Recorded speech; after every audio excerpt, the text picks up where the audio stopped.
William Blake would have been the first to understand that the biography of anybody ought really to begin with the words, "In the beginning God created heaven and earth." If we were telling the story of Mr. Jones of Kentish Town, we should need all the centuries to explain it. We cannot comprehend even the name Jones until we have realized that its commonness is not the commonness of vulgar, but of divine things, for its very commonness is an echo of the adoration of St. John the Divine. The adjective Kentish is rather a mystery in that geographical connection, but the word Kentish is not so mysterious as the awful and impenetrable word town. We shall have rent up the roots of prehistoric mankind and seen the last revolutions of modern society before we really know the meaning of the word town, so every word we use comes to us colored from all its adventures in history, every phase of which has made at least a faint alteration. The PG2 only right way of telling a story is to begin at the beginning of the world. Therefore all books have to be begun in the wrong way for the sake of brevity. If Blake wrote the life of Blake, it would not begin with any business about his birth or parentage. Blake was born in 1757 in Carnaby Market, but Blake's life of Blake would not have begun like that. It would have begun with a great deal about the giant Albion, about the many disagreements between the spirit and the spectre of that gentleman, about the golden pillars that covered the earth at its beginning, and the lions that walked in their golden innocence before God. It would have been full of symbolic wild beasts and naked women of monstrous clouds and colossal temples, and it would all have been highly incomprehensible, but none of it would have been irrelevant. All the biggest events of Blake's life would have happened before he was born. But on consideration, I think it will be better to tell the tale of Blake's life first, and go back to his century afterwards. It is not indeed easy to resist temptation PG3 here, for there was much to be said about Blake before he existed, but I will resist the temptation and begin with the facts. William Blake was born on the 28th of November 1757 in Broad Street, Carnaby Market. Like so many other great English artists and poets, he was born in London. Like so many other starry philosophers and flaming mystics, he came out of a shop. His father was James Blake, a fairly prosperous hosier, and it is certainly remarkable to note how many imaginative men in our island have arisen in such an environment. Napoleon said that we English were a nation of shopkeepers. If he had pursued the problem a little further, he might have discovered why we are a nation of poets. Our recent slackness in poetry and in everything else is due to the fact that we are no longer a nation of shopkeepers, but merely a nation of shoppers. In any case, there seems to be no doubt that William Blake was brought up in the ordinary atmosphere of the smaller English bourgeoisie. His manners and morals PG4 were trained in the old obvious way. Nobody ever thought of training his imagination, which perhaps was all the better for the neglect. There are few tales of his actual infancy. Once he lingered too long in the fields, and came back to tell his mother that he had seen the prophet Ezekiel sitting under a tree. His mother smacked him. Thus ended the first adventure of William Blake in that wonderland of which he was a citizen. His father James Blake was almost certainly an Irishman. His mother was probably English. Some have found in his Irish origin an explanation of his imaginative energy. The idea may be admitted, but under strong reservations. It is probably true that Ireland, if she were free from oppression, would produce more mystics than England, and for the same reason she would still produce fewer poets. A poet may be vague, and a mystic hates vagueness. A poet is a man who mixes up heaven and earth unconsciously. A mystic is a man who separates heaven and earth, even if he enjoys them both broadly. The English type is he who sees the elves entangled in the PG5 forests of Arcady like Shakespeare, and Keats. The Irish type is he who sees the fairies quite distinct from the forest like Blake and Mr. W.B. Yeats. If Blake inherited anything from his Irish blood, it was his strong Irish logic. The Irish are as logical as the English are illogical. The Irish excel at the trades for which mere logic is wanted, such as law or military strategy. This element of elaborate and severe reason there certainly was in Blake. There was nothing in the least formless or drifting about him. He had a most comprehensive scheme of the universe, only that no one could comprehend it. If Blake then inherited anything from Ireland, it was his logic. There was perhaps in his lucid tracing of a tangled scheme of mysticism something of that faculty which enables Mr. Tim Healy to understand the rules of the House of Commons.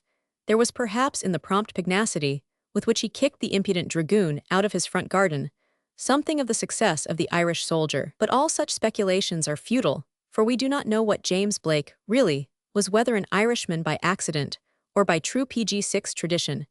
We do not know what heredity is. The most recent investigators incline to the view that it is nothing at all.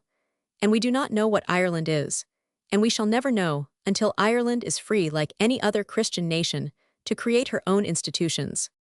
Let us pass to more positive and certain things. William Blake grew up slight and small, but with a big and very broad head. And with shoulders more broad than were natural to his stature, there exists a fine portrait of him, which gives the impression of a certain squareness in the mere plan of his face and figure. He has something in common, so to speak, with the typically square men of the 18th century. He seems a little like Danton, without the height, like Napoleon without the mask of Roman beauty, or like Mirabeau without the dissipation and the disease. He had abnormally big dark eyes. But to judge by this plainly sincere portrait, the great eyes were rather bright than dark. If he suddenly entered the room, and he was likely to have entered it suddenly, I think we should have felt first a broad Bonaparte head and broad Bonaparte shoulders, and then afterwards PG7 realized that the figure under them was frail and slight. His spiritual structure was somewhat similar. As it slowly built itself up, his character was queer, but quite solid. You might call him a solid maniac or a solid liar. But you could not possibly call him a wavering hysteric or a weak dabbler in doubtful things. With his big owlish head and small fantastic figure, he must have seemed more like an actual elf than any human traveler in Elfland. He was a sober native of that unnatural plane. There was nothing of the obviously fervid and futile about Blake's supernaturalism.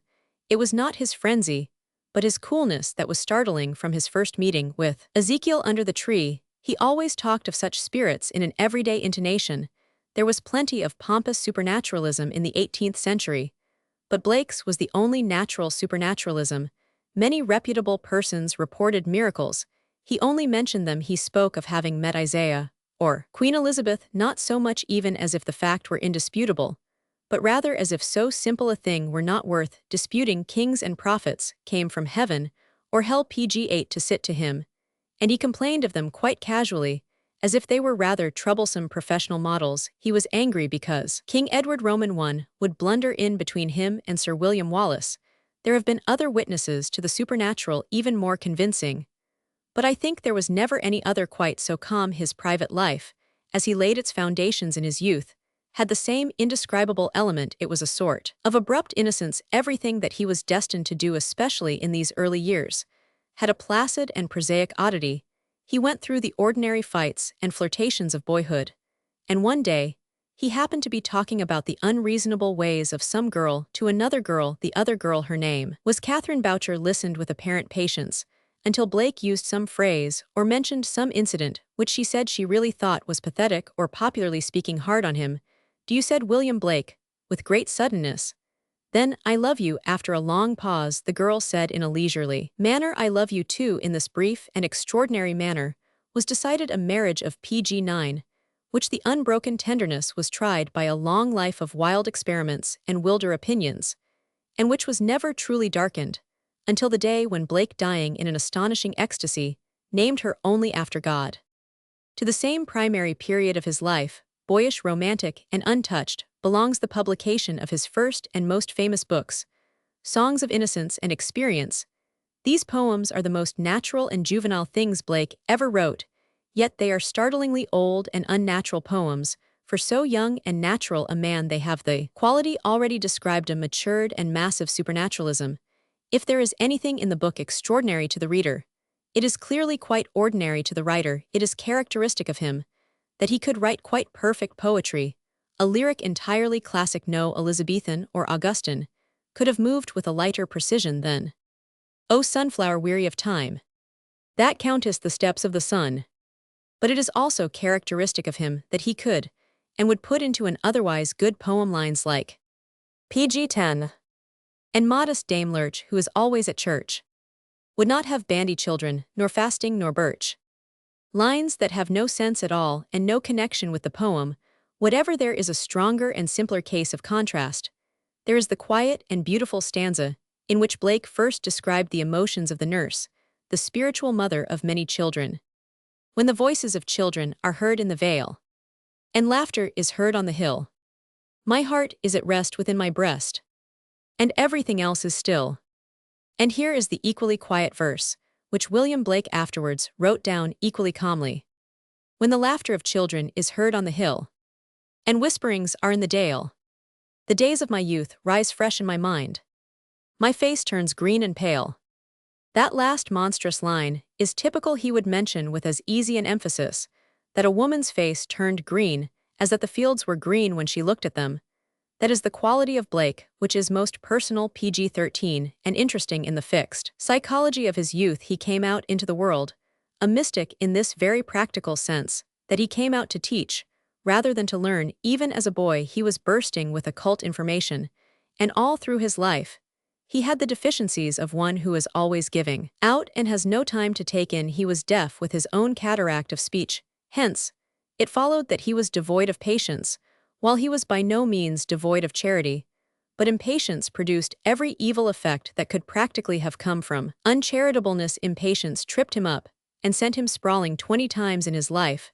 The result was the unlucky paradox that he who was always preaching perfect forgiveness seemed not to forgive even imperfectly the feeblest slights. He himself wrote in a strong epigram, "To forgive enemies Haley does pretend, who never in his life forgave a friend." The Lily 1789. But the effect of the epigram is a little lost through its considerable truth. If applied to the epigrammatist, the wretched Haley had himself been a friend to Blake, and Blake, PG-14, could not forgive him. But this was not really lack of love or pity, it was strictly lack of patience, which in its turn was due to that bursting and almost brutal mass of convictions with which he plunged into the world like a red-hot cannon ball. Just as we have already imagined him plunging into a room with his big bullet head. His head was indeed a bullet, it was an explosive bullet. Of his other early relations, we know little. The parents who are often mentioned in his poems both for praise and blame are the abstract and eternal father and mother, and have no individual touches. It might be inferred perhaps that he had a special emotional tie with his elder brother Robert, for Robert constantly appeared to him in visions, and even explained to him a new method of engraving. But even this inference is doubtful, for Blake saw the oddest people in his visions, people with whom neither he nor anyone else has anything particular to do, and the method of engraving might just as well have been revealed by Bub Doddington, or Prester John, or the oldest baker in Brighton. That is one of the facts that makes one fancy, PG-15, that Blake's visions were genuine. But whoever taught him his own style of engraving, an ordinary mortal engraver taught him the ordinary mortal style, and he seems to have learnt it very well when apprenticed by his father to a London engraving business. He was diligent and capable all his life. He was a good workman, and his failures, which were many, never arose from that common idleness or looseness of life attributed to the artistic temperament. He was of a bitter and intolerant temper, but not otherwise unbusinesslike, and he was prone to insult his patrons, but not as a rule to fail them. But with this part of his character we shall probably have to deal afterwards. His technical skill was very great, this, and a certain original touch also attracted to the young artist the attention and interest of the sculptor Flaxman. The influence of this great man on Blake's life and work has been gravely underrated. The mistake has arisen from causes too complex to be considered at any rate at this stage, but they resolve themselves into a misunderstanding of the nature of classicism and of the nature of mysticism. But this can be said decisively: PG-16 Blake remained a Flaxmanite to the day of his death. Flaxman, as a sculptor and draftsman, stood, as everybody knows, for classicism at its clearest and coldest. He would admit no line into a modern picture that might not have been on a Greek bas-relief. Even foreshortening and perspective he avoided, as if there were something grotesque about themas. Indeed, there is nothing can be funnier, properly considered, than the fact that one's own father is a pygmy, if he stands far enough off. Perspective really is the comic element in things. Flaxman vaguely felt this. Flaxman shrank from the almost insolent foreshortenings of Rubens or Veronese, as he would have shrank from the gigantic boots in the foreground of an amateur photograph. For him, high art was flat art. In painting or drawing, everything could be done by pure line upon a single plane. Flaxman is probably best known to the existing public by his illustrations in line to Pope's Homer, which have certainly copied most exquisitely the austere limitations of Greek vases and reliefs. Anger may be uttered by the lifted arm, or sorrow by the sunken head. But the faces of all those gods, PG-17, and heroes are, as you may think them beautiful or foolish, like the faces of the dead. Above all, the line must never falter and come to nothing. Flaxman would regard a line fading away in such a picture as we should regard a railway line fading away upon a map. This was the principle of Flaxman, and this remained to the day of his death. One of the firmest principles of William Blake. I will not say that Blake took it from the great sculptor, for it formed an integral part of Blake's individual artistic philosophy, but he must have been encouraged to find it in Flaxman and strengthened in it by the influence of an older and more famous man. No one can understand Blake's pictures, no one can understand 100 allusions in his epigrams, satires, and art criticism, who does not first of all realize that William Blake was a fanatic on the subject of the firm line. The thing he loved most in art was that lucidity and decision of outline which can be seen best in the cartoons of Raphael in the Elgin marbles, and in the simpler designs of Michelangelo. The thing he hated most in art was the thing which we now call impressionism, the PG-18 substitution of atmosphere for shape, the sacrifice of form to tint the cloudland of the mere colorist, with that cyclopean impudence which was the most stunning sign of his sincerity. He treated the greatest names not only as if they were despicable, but as if they were actually despised. He reasons mildly with the artistic authorities, saying, "You must admit that Rubens was a fool, and yet you make him master in your school, and give more money for his slobberings than you will give for Raphael's finest things." And then, with one of those sudden lunges of sense, which made him a swordsman, after all, he really gets home upon Rubens. "I understood Christ was a carpenter, and not a brewer's drayman, my good sir." In another satire, he retells the fable of the dog, the bone, and the river, and permits with admirable humor the dog to expatiate upon the vast pictorial superiority of the bone's reflection in the river over the bone itself. The shadow so delicate, suggestive, rich in tone, the real bone so hard and academic in outline. He was the sharpest satirist of the Impressionists, PG-21, who ever wrote, only he satirized the Impressionists before they were born. The Divine Image, 1789. The ordinary history of Blake would obviously be that he was a man who began as a good engraver and became a great artist. The inner truth of Blake could hardly be better put than this, that he was a good artist, whose idea of greatness was to be a great engraver. For him, it was no mere technical accident that the art of reproduction had to cut into wood or bite into stone. He loved to think that even in being a draftsman he was also a sculptor. When he put his lines on a decorative page, he would have much preferred to carve them out of marble, or cut them into rock like every true romantic.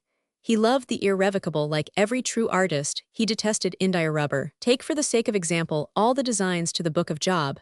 When he gets the thing right, he gets it suddenly and perfectly right, as in the picture of all the sons of God shouting for joy.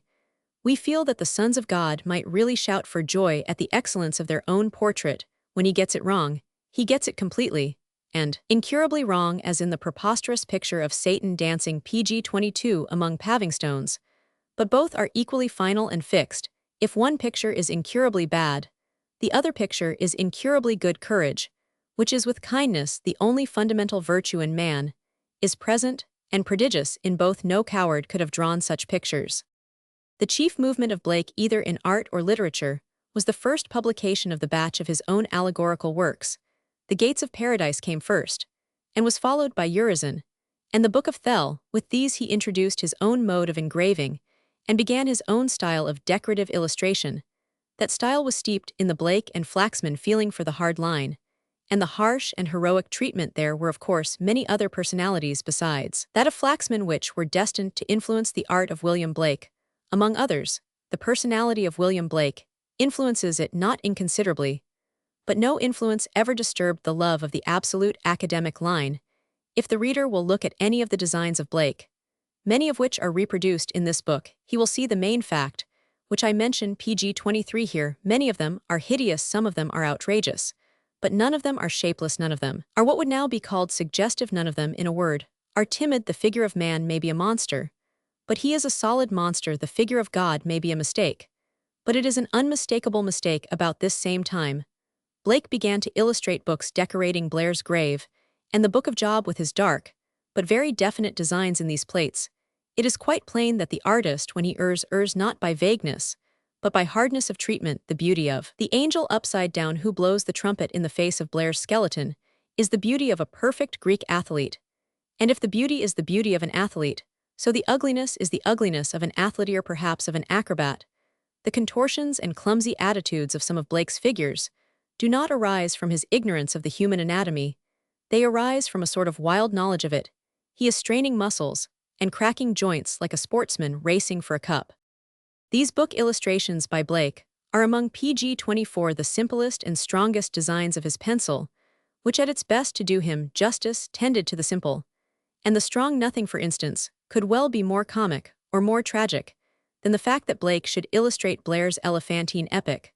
Called The Grave, it was as well that Blake and Blair should meet over the grave. It was about all they had in common. The poet was full of the most crushing platitudes of 18th-century rationalism. The artist was full of a poetry that would have seemed frightful to the poet. A poetry inherited from the mystics of all ages, and handed on to the mystics of today. Blake was the child of the Rosy Cross and the Eleusinian mysteries. He was the father of the pre-Raphaelite Brotherhood, and even of the Yellow Book, but of all this the excellent Mr. Blair was innocent, and so indeed in all probability was the excellent Mr. Blake. But the really interesting point is this, that the illustrations were efficient and satisfactory from the Blair, as well as the Blake point of view.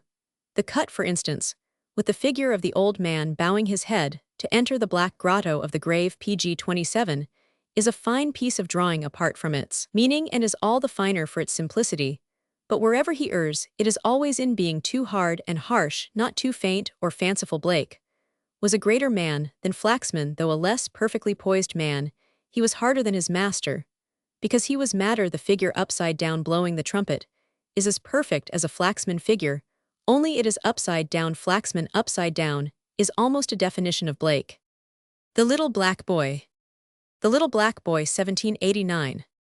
Such an elementary statement of Blake's idea of art is not out of place at this stage, for his convictions had formed and hardened unusually early, and his career is almost unintelligible apart from his opinions. It is fairly eccentric even with them. Flaxman had introduced him to literary society, especially to the evening parties of a bluestocking named Mrs. Matthews. Here his force of mind was admitted, but he was not personally very popular. Most of his biographers attribute this to his unbending deportment, and a PG-28 certain almost babyish candor, which certainly belonged to him.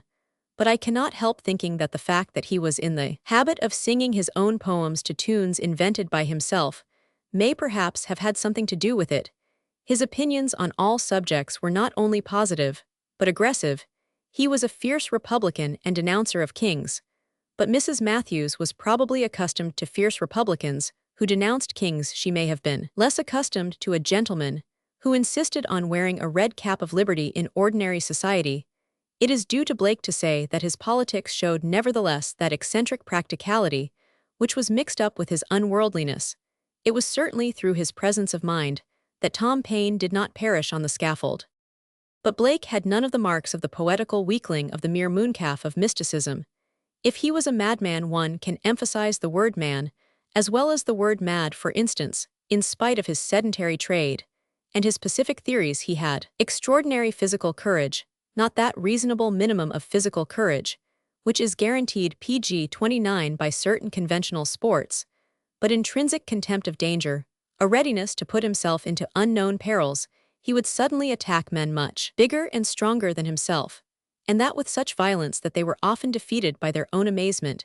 He attacked a huge drayman who was harsh to some women, and beat him in the most excited manner. He leapt upon a lifeguardsman who came into his front garden, and ran that astonished warrior into the road by the elbows. The vivacity and violence of these physical outbreaks must be remembered and allowed, for when we are judging some of his mental outbreaks, the most serious blot, indeed the only serious blot on the moral character of Blake, was his habit of letting his rage get the better not only of decency, but of gratitude and truth. He would abuse his benefactors as virulently as his enemies. He left epigrams lying about in which he called Flaxman a blockhead, and Haley, as far as the words can be understood, a seducer and an assassin. But the curious thing is that he often did justice to the same people, both before and after such eruptions. The truth, PG-30, is I fancy that such writings were like sudden attitudes or bodily movements. We talk of a word, and a blow. With Blake, a word had the same momentary character as a blow. It was not a judgment, but a gesture. He had little or no feeling of the idea that litera scripta manet. He did not see any particular reason why he should not be fond of a man, merely because he had called the man a murderer a few days before, and he was innocently surprised if the man was not fond of him in this. He was perhaps rather feminine than masculine. He had many friends and acquaintances of distinction, besides Flaxman among them was the great Priestley, whose speculations were the life of early Unitarianism, and whose Jacobin sympathies led to something not far from martyrdom. Other friends were the wild optimist, Godwin, and his daughter Mary Wollstonecraft. But although he gained many new acquaintances, he gained only one new helper. This was a Mr. Thomas Butts who lived in Fitzroy Square, and ought to have a statue there, for he is an eternal model and monument for all patrons of art, while in all other respects apparently a sane and rational British merchant. Pg 31, he conceived an affection for Blake's allegorical designs. But he gave no commissions for pictures. He simply gave Blake money for pictures as fast as Blake chose to paint them. The subject and size and medium were left entirely to the artist. One day Blake might leave at Fitzroy Square a little watercolor of the soul of a porcupine, the next day a gorgeous and intricate illumination in gold of the obstetrics and birth of Cain, the next day an enormous mural painting of Hector capturing the arms of Patroclus the following day, a simple pen and ink drawing of the prophet Habakkuk, taken from life. All these Mr. Thomas Butts of Fitzroy Square received with solid benevolence, and paid for in solid coin. Many modern writers and painters may think of such a patron somewhat dreamily. He had his reward, though it was unique rather than particularly practical. Blake regarded him with a serene affection, which was never ruffled by the flying storms that were too frequent in his friendships. No allusions can be found in his poetry to the effect that Thomas Butts was a spectre from Satan's loins. No epigram was discovered among Blake's papers, accusing Mr. Pg 32 Butts of burying anybody's life. If to have kept one's own temper with Blake was a large achievement, and it was not a small one, it was certainly a truly noble achievement to have kept Blake's temper for him. And this Mr. Butts, and Mrs. Blake can alone really claim to have done for Blake, was to pass under a patron who showed him how different is kindness from sympathy. In the year 1800, he effected a change of residence which was in many ways an epoch in his life. He was a Londoner, though doubtless a Londoner of the time, when London was small enough to feel itself on every side to be on the edge of the country. Still, Blake had never in any true sense been in the heart of the country. In his earliest poems we read of seraphs stirring in the trees, but we have somehow a feeling that they were garden trees. We read of saints and sages walking in the fields, and we almost have the feeling that they were brickfields. The perfect landscape is pastoral to the point of conventionality. It has not in any sense the actual smell of England. The sights of the town are evidently as native, one might Pg 35 say, vital with him, as any of the sights of the country. The black chimney sweep is as obvious as the white lamb. What is worse still, the white lamb of England is no more natural or native than the alien golden lion of Africa. He was in fact a Cockney, like Keats, and Cockneys as a class tend to have too poetical and luxuriantly imaginative a view of life. Blake was about as little affected by environment as any man that ever lived in this world. Still, he did change his environment, and it did change him. The Swan, 1789. There lived about this time near the little village of Eartham in Sussex a simple, kind-hearted but somewhat consequential squire of the name of Haley. He was a landlord and an aristocrat, but he was not one of those whose vanity can be wholly fulfilled by such functions. He considered himself a patron of poetry, and indeed he was one. But alas, he had a yet more alarming idea. He also considered himself a poet, whether anyone agreed with that opinion, while he still ruled the estates and hunted the country. It is difficult now to discover, it is sufficiently certain, that nobody agrees with it. Now the Triumphs of Pg 36 Temper, the only poem by Haley that any modern person can remember, is probably only remembered because it was used to round off scornfully one of the ringing sentences in Macaulay's essays. Nevertheless, in his own time, Haley was a powerful and important man, quite unshaken, as yet as a poet, quite unshakable as a landed proprietor.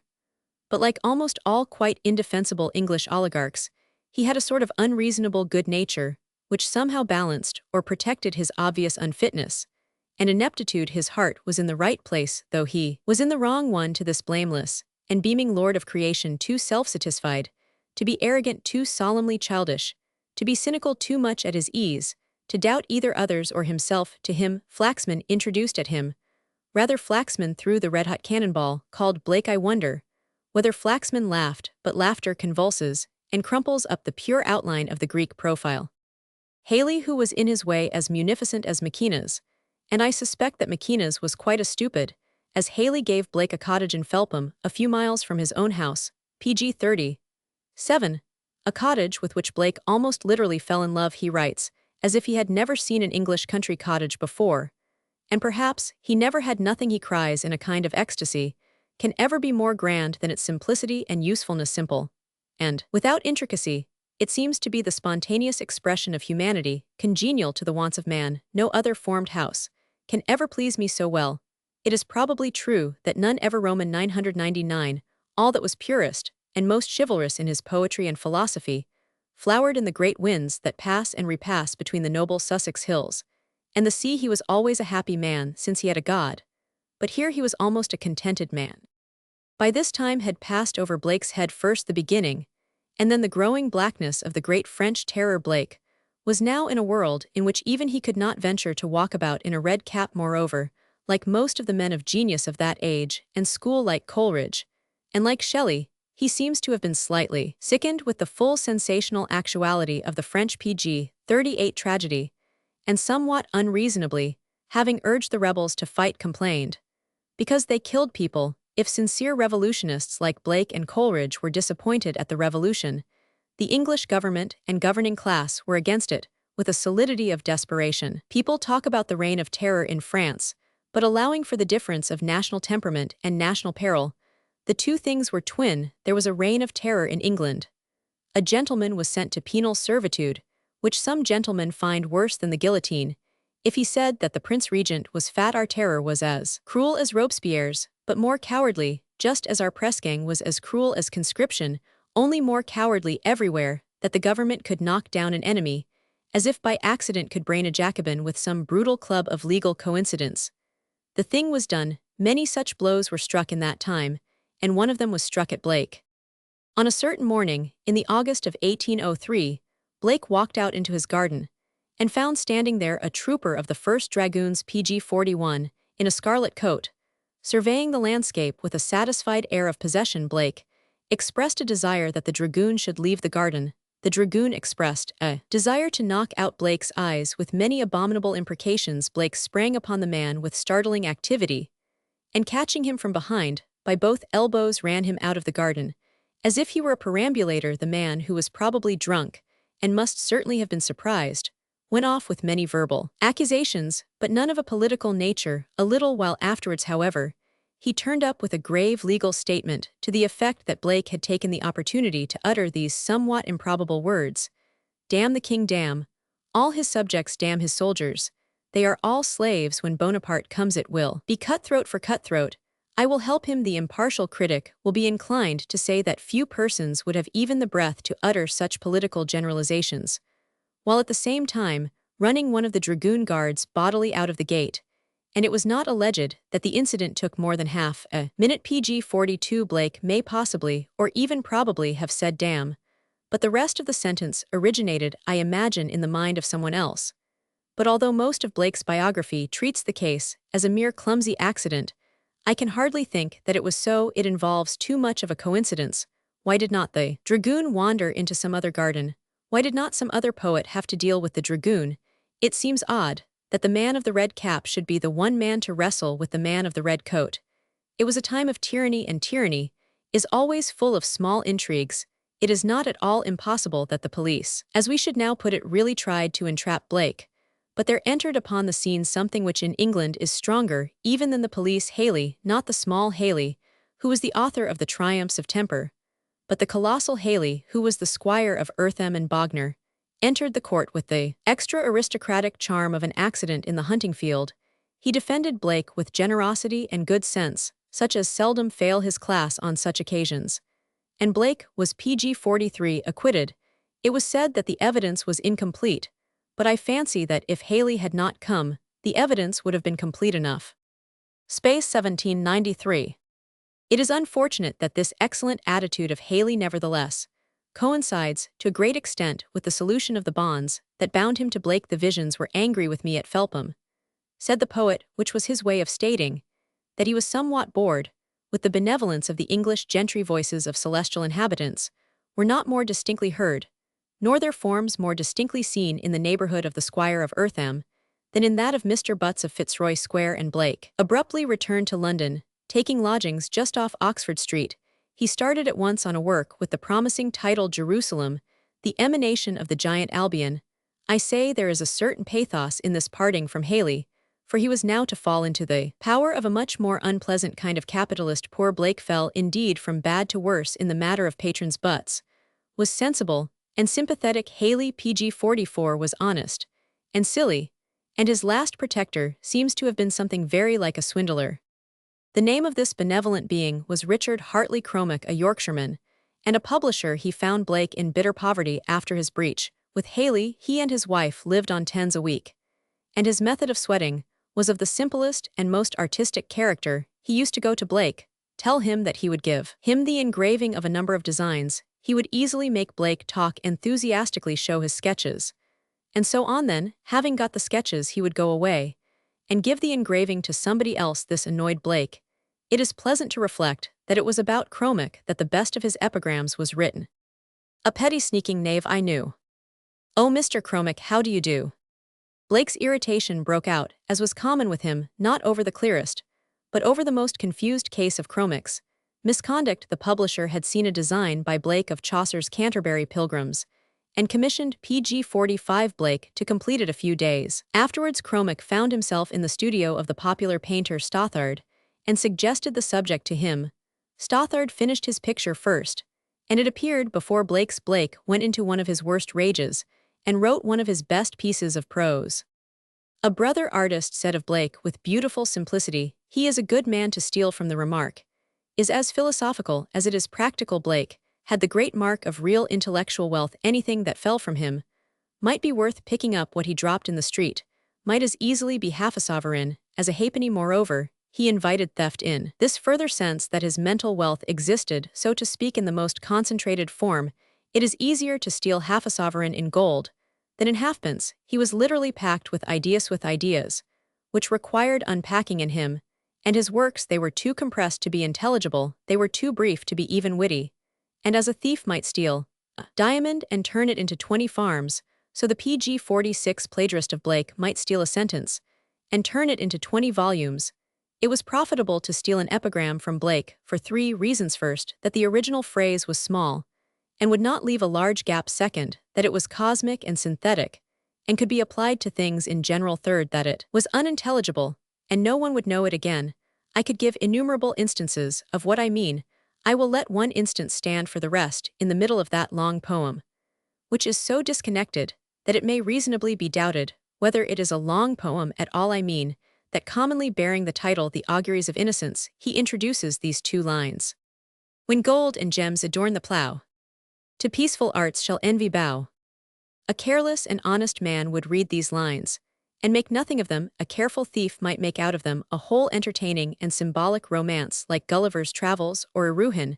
The idea, obviously, is this: that we still, for some reason, admit the tools of destruction to be nobler than the tools PG-49 of production, because decorative art is expended on the one and not on the other. The sword has a golden hilt, but no plough has golden handles. There is such a thing as a sword of state. There is no such thing as a scythe of state. Men come to court wearing imitation swords. Few men come to court wearing imitation flails.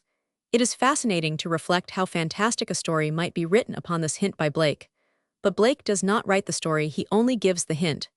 And that so hurriedly that even as a hint, it may hardly be understood. Osun 1793. Most of Blake's quarrels were trivial, and some were little short of discreditable. But in his quarrel with Cromick and Stothard, he does really stand as the champion of all that is heroic and ideal as against all that is worldly and insincere. The celebrated Stothard was at this time in the height of his earlier success.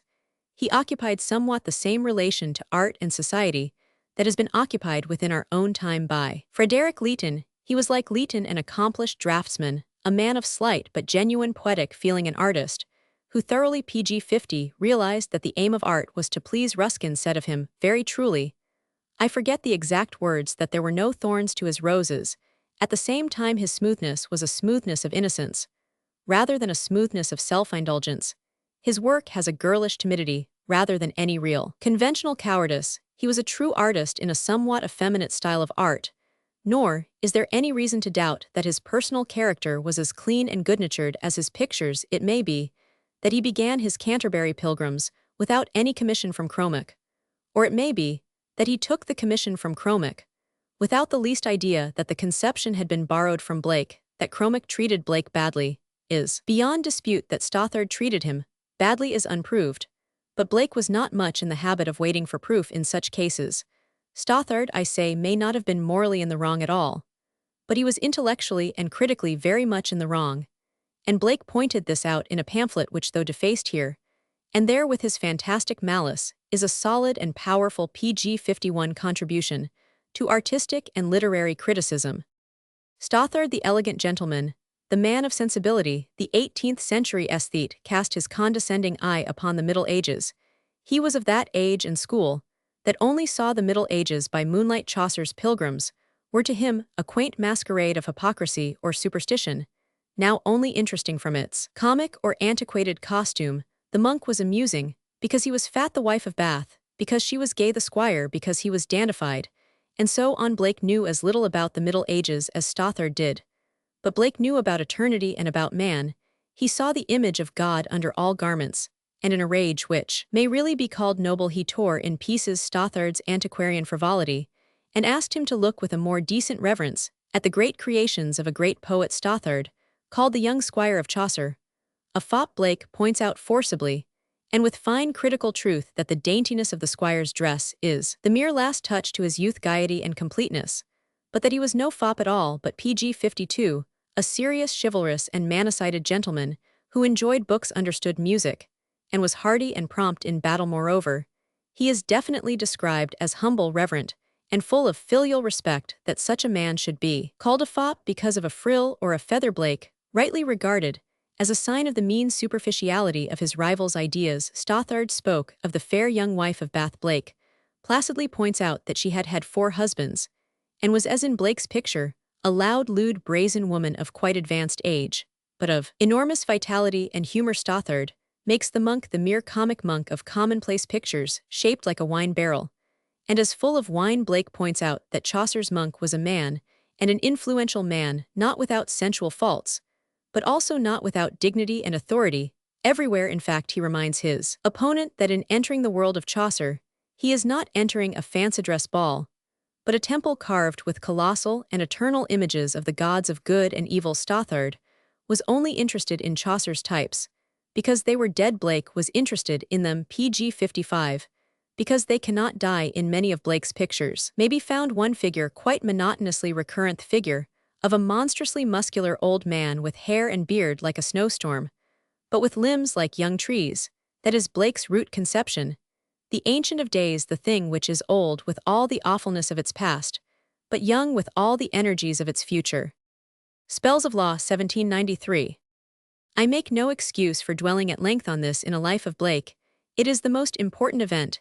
It is worthwhile to describe this quarrel between Blake and Stothard, because it is really a symbolic quarrel interesting to the whole world of artists, and important to the whole destiny of art. It is the quarrel between the artist who is a poet, and the artist who is only a painter in many of his merely technical designs. Blake was a better and bolder artist than Stothard, still, I should admit, and most people who saw the 2 pictures would be ready to admit that Stothard's Canterbury Pilgrims as a mere piece of drawing and painting is better than Blake's. But this, if anything, only makes the whole argument more certain.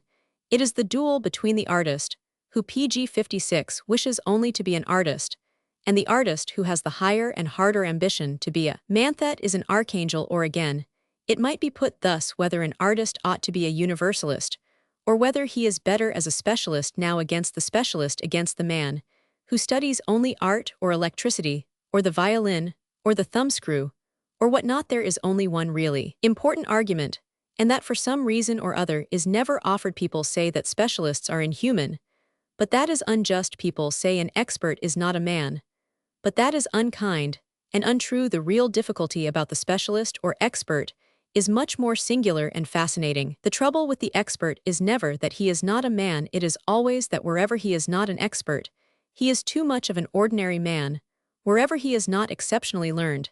He is quite casually ignorant. This is the great fallacy, in the case of what is called the impartiality of men of science. If scientific men had no idea beyond their scientific work, it might be all very well, that is to say, all very well for everybody except them. But the truth is that beyond their scientific ideas, they pg-57 have not the absence of ideas, but the presence of the most vulgar and sentimental ideas that happen to be common to their social clique. If a biologist had no views on art and morals, it might be all very well. The truth is that a biologist has all the wrong views of art and morals that happen to be going about in the smart set in his time. If Professor Tyndall had held no views about politics, he could have done no harm with his views about evolution. Unfortunately, however, he held a very low order of political ideas from his sectarian and orange ancestry, and those ideas have poisoned evolution to this day. In short, the danger of the mere technical artist or expert is that of becoming a snob or average silly man in all things not affecting his peculiar topic of study. Wherever he is not an extraordinary man, he is a particularly stupid ordinary man. The very fact that he has studied machine guns to fight the French proves that he has not studied the French. Therefore, he will probably say that they eat frogs. The very fact that he has learnt to paint the light on medieval armor proves that he has not studied the medieval philosophy. Therefore, he will pg-58 probably suppose that medieval barons did nothing but order vassals into the dungeons beneath the castle moat. Now all through the 18th and early 19th centuries, art, that is the art of painting, suffered terribly from this conventional and uncultured quality. In the working artist, people talk about something pedantic in the knowledge of the expert, but what ruins mankind is the ignorance of the expert. In the period of which we speak, the experts in painting were bursting with this ignorance. The early essays of Thackeray are full of the complaint that the whole trouble with painters was that they only knew how to paint. If they had painted unimportant or contemptible subjects, all would have been well. If they had painted the nearest donkey or lamppost, no one would have complained. But exactly because they were experts, they fell into the mere snobbish sentimentalism of their times. They insisted on painting all the things they had read about in the cheapest history books and the most maudlin novels, as Thackeray has immortally described in the case of Mr. Gandish.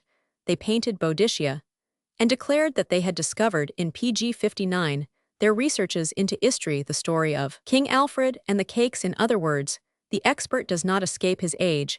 He only lays himself open to the meanest and most obvious of the influences of his age. The specialist does not avoid having prejudices, he only succeeds in specializing in the most passing and illiterate prejudices.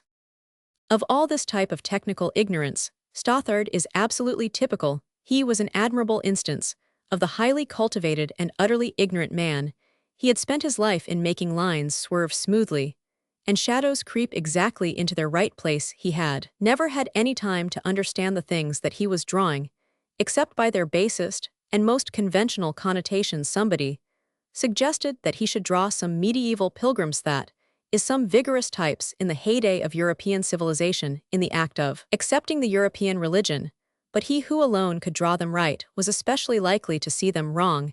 He had learnt like a modern the truth from newspapers.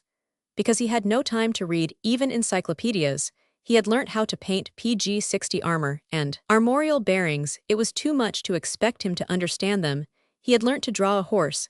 It was too late to ask him to ride one. His whole business was somehow or other to make pictures, and therefore when he looked at Chaucer, he could see nothing but the picturesque.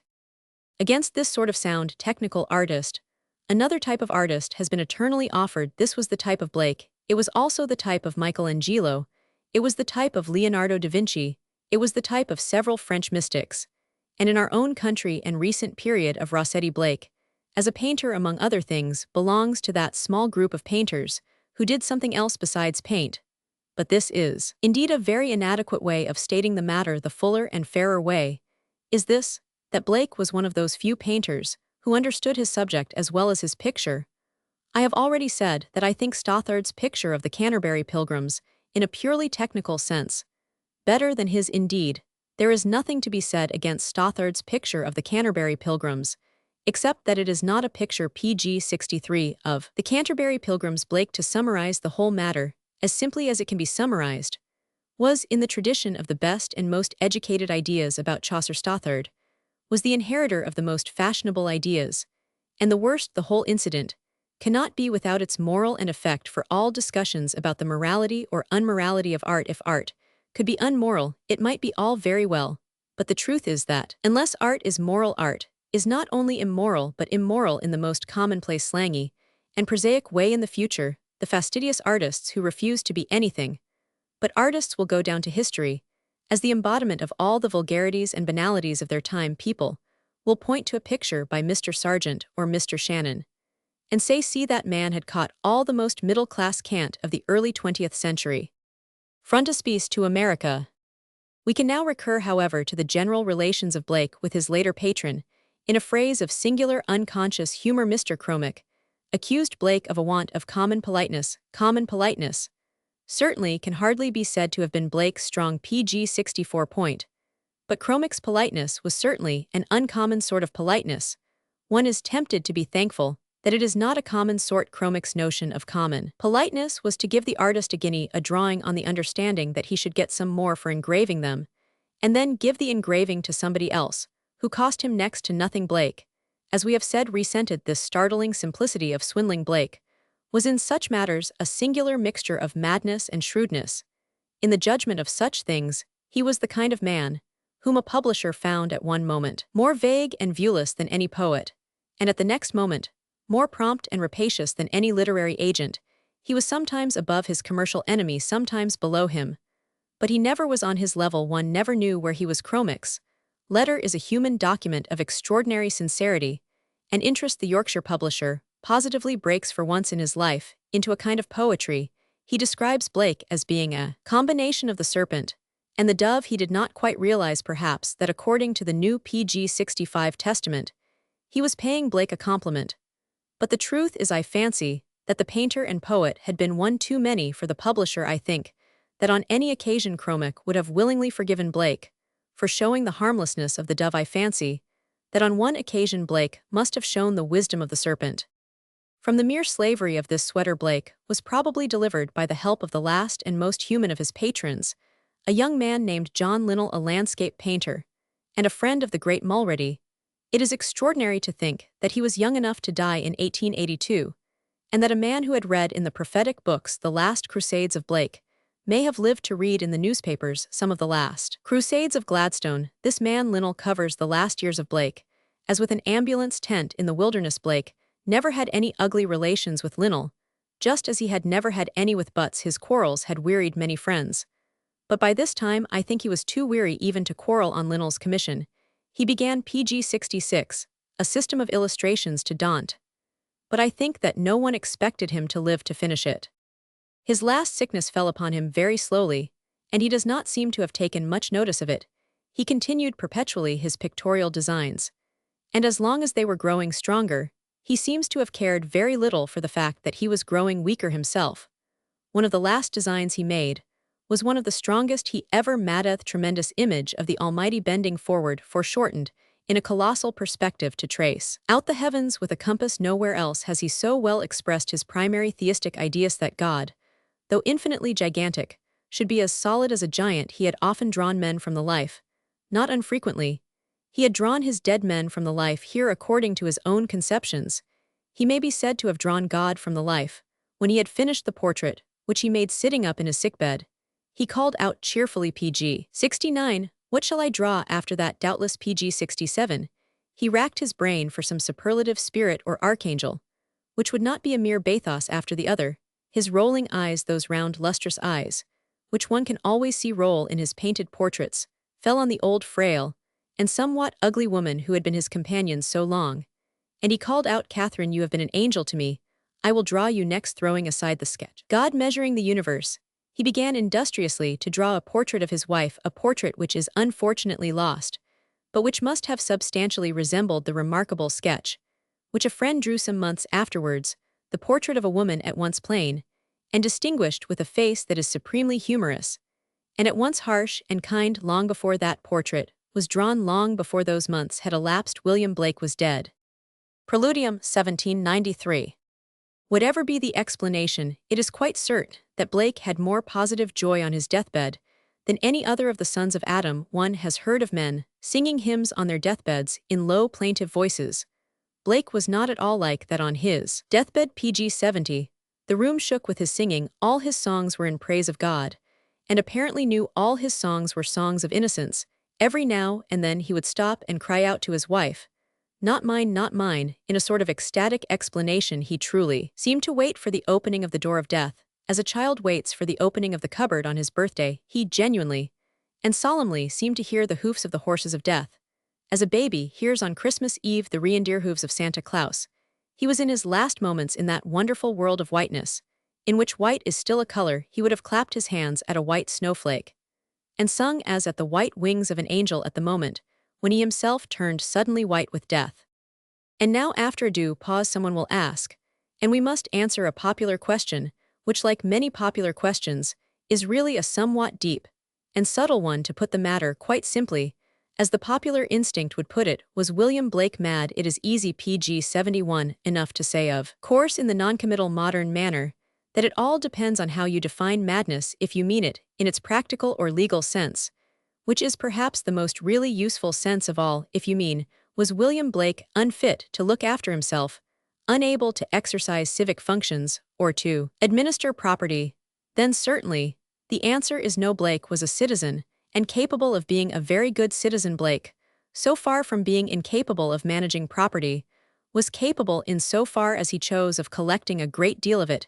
His conduct was generally businesslike, and when it was unbusinesslike, it was not through any subhuman imbecility or superhuman abstraction, but generally through an unmixed exhibition of very human bad temper. Again, if when we say was Blake mad, we mean, was he fundamentally morbid?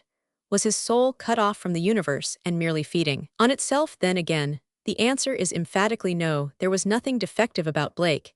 He was in contact with all the songs and smells of the universe, and he was entirely guiltless of that one evil element, which is almost universal in the character of the morbidly Pg 72 insane. I mean secrecy. Yet again, if we mean by madness anything inconsistent or unreasonable, then Blake was not mad. Blake was one of the most consistent men that ever lived, both in theory and practice. Blake may have been quite wrong, but he was not in the least unreasonable. He was quite as calm and scientific as Herbert Spencer. On the basis of his own theory of things, he was vain to the last degree, but it was the gay and gusty vanity of a child, not the imprisoned pride of a maniac. In all these aspects, we can say with confidence that the man was not at least obviously mad, or completely mad.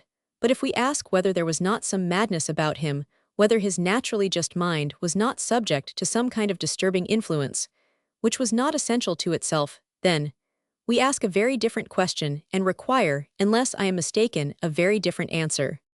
When all Philistine mistakes are set aside, when all mystical ideas are appreciated, there is a real sense in which Blake was mad.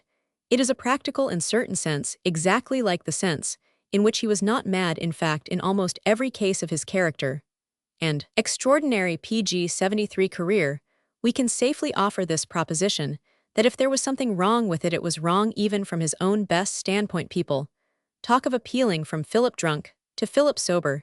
It is easy to appeal from Blake mad to Blake sane. When Blake lived at Felpham, angels appear to have been as native to the Sussex trees as birds. Hebrew patriarchs walked on the Sussex downs as easily as if they were in the desert. Some people will be quite satisfied with saying that the mere solemn attestation of such miracles marks a man as a madman or a liar, but that is a short cut of skeptical dogmatism, which is not far removed from impudence. Surely, we cannot take an open question like the supernatural and shut it with a bang, turning the key of the madhouse on all the mystics of history. To call a man mad because he has seen ghosts is in a literal sense religious persecution. It is denying him his full dignity as a citizen, because he cannot be fitted into your theory of the cosmos. It is disfranchising him because of his religion. It is just as intolerant to tell an old woman that she cannot be a witch as to tell her that she must be a Pg 74 witch. In both cases, you are setting your own theory of things inexorably against the sincerity or sanity of human testimony. Such dogmatism, at least, must be quite as impossible to anyone calling himself an agnostic as to anyone calling himself a spiritualist. You cannot take the region called the unknown and calmly say that though you know nothing about it, you know that all its gates are locked. You cannot say, this island is not discovered. Yet, but I am sure that it has a wall of cliffs all round it, and no harbor. That was the whole fallacy of Herbert Spencer and Huxley, when they talked about the unknowable, instead of about the unknown. An agnostic like Huxley must concede the possibility of a Gnostic like Blake. We do not know enough about the unknown to know that it is unknowable. If then people call Blake mad merely for seeing ghosts and angels, we shall venture to dismiss them as highly respectable but very bigoted people. But then again, there is another line along which the same swift assumption can be made.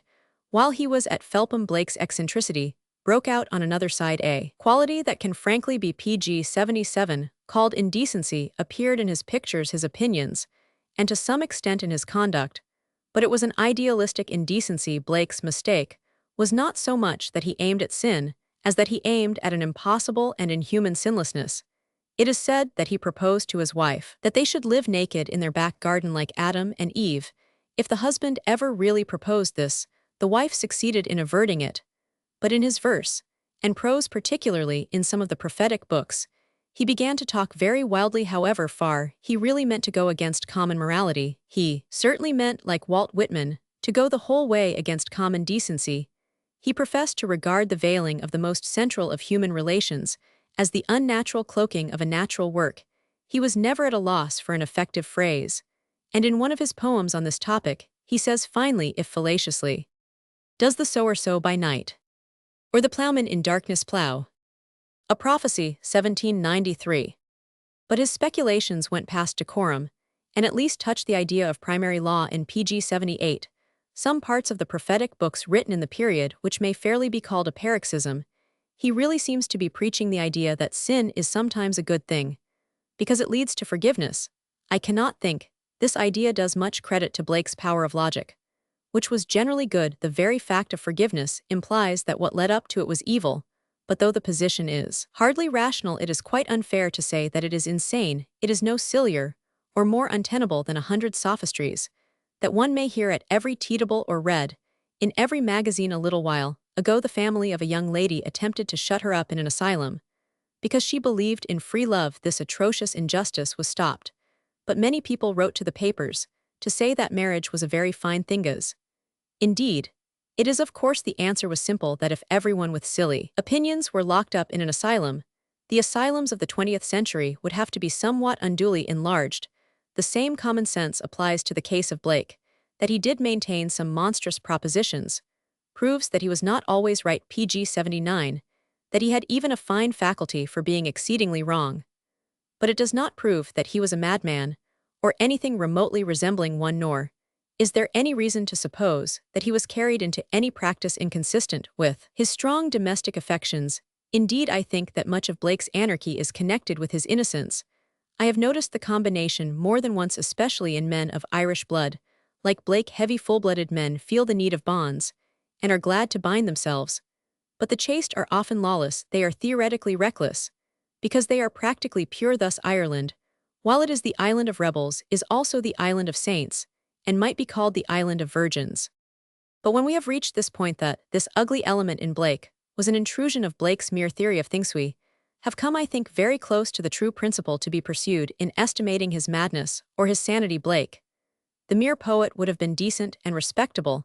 It was Blake, the logician, PG-80, who was forced to be almost blackguardly. In other words, Blake was not mad for such part of him as was mad was not Blake. It was an alien influence, and in a sense even an accidental one. In an extreme sense it might even be called antagonist. Properly, to appreciate what this influence was, we must see the man's artistic character as a whole, and notice what are its biggest forces and its biggest defects when taken in the bulk. The whole mass of his poetry, his pictures, his criticism, and his conversation. Blake's position can be summed up as a sufficiently simple problem. Blake could do so many things. Why is it that he could do none of them quite right?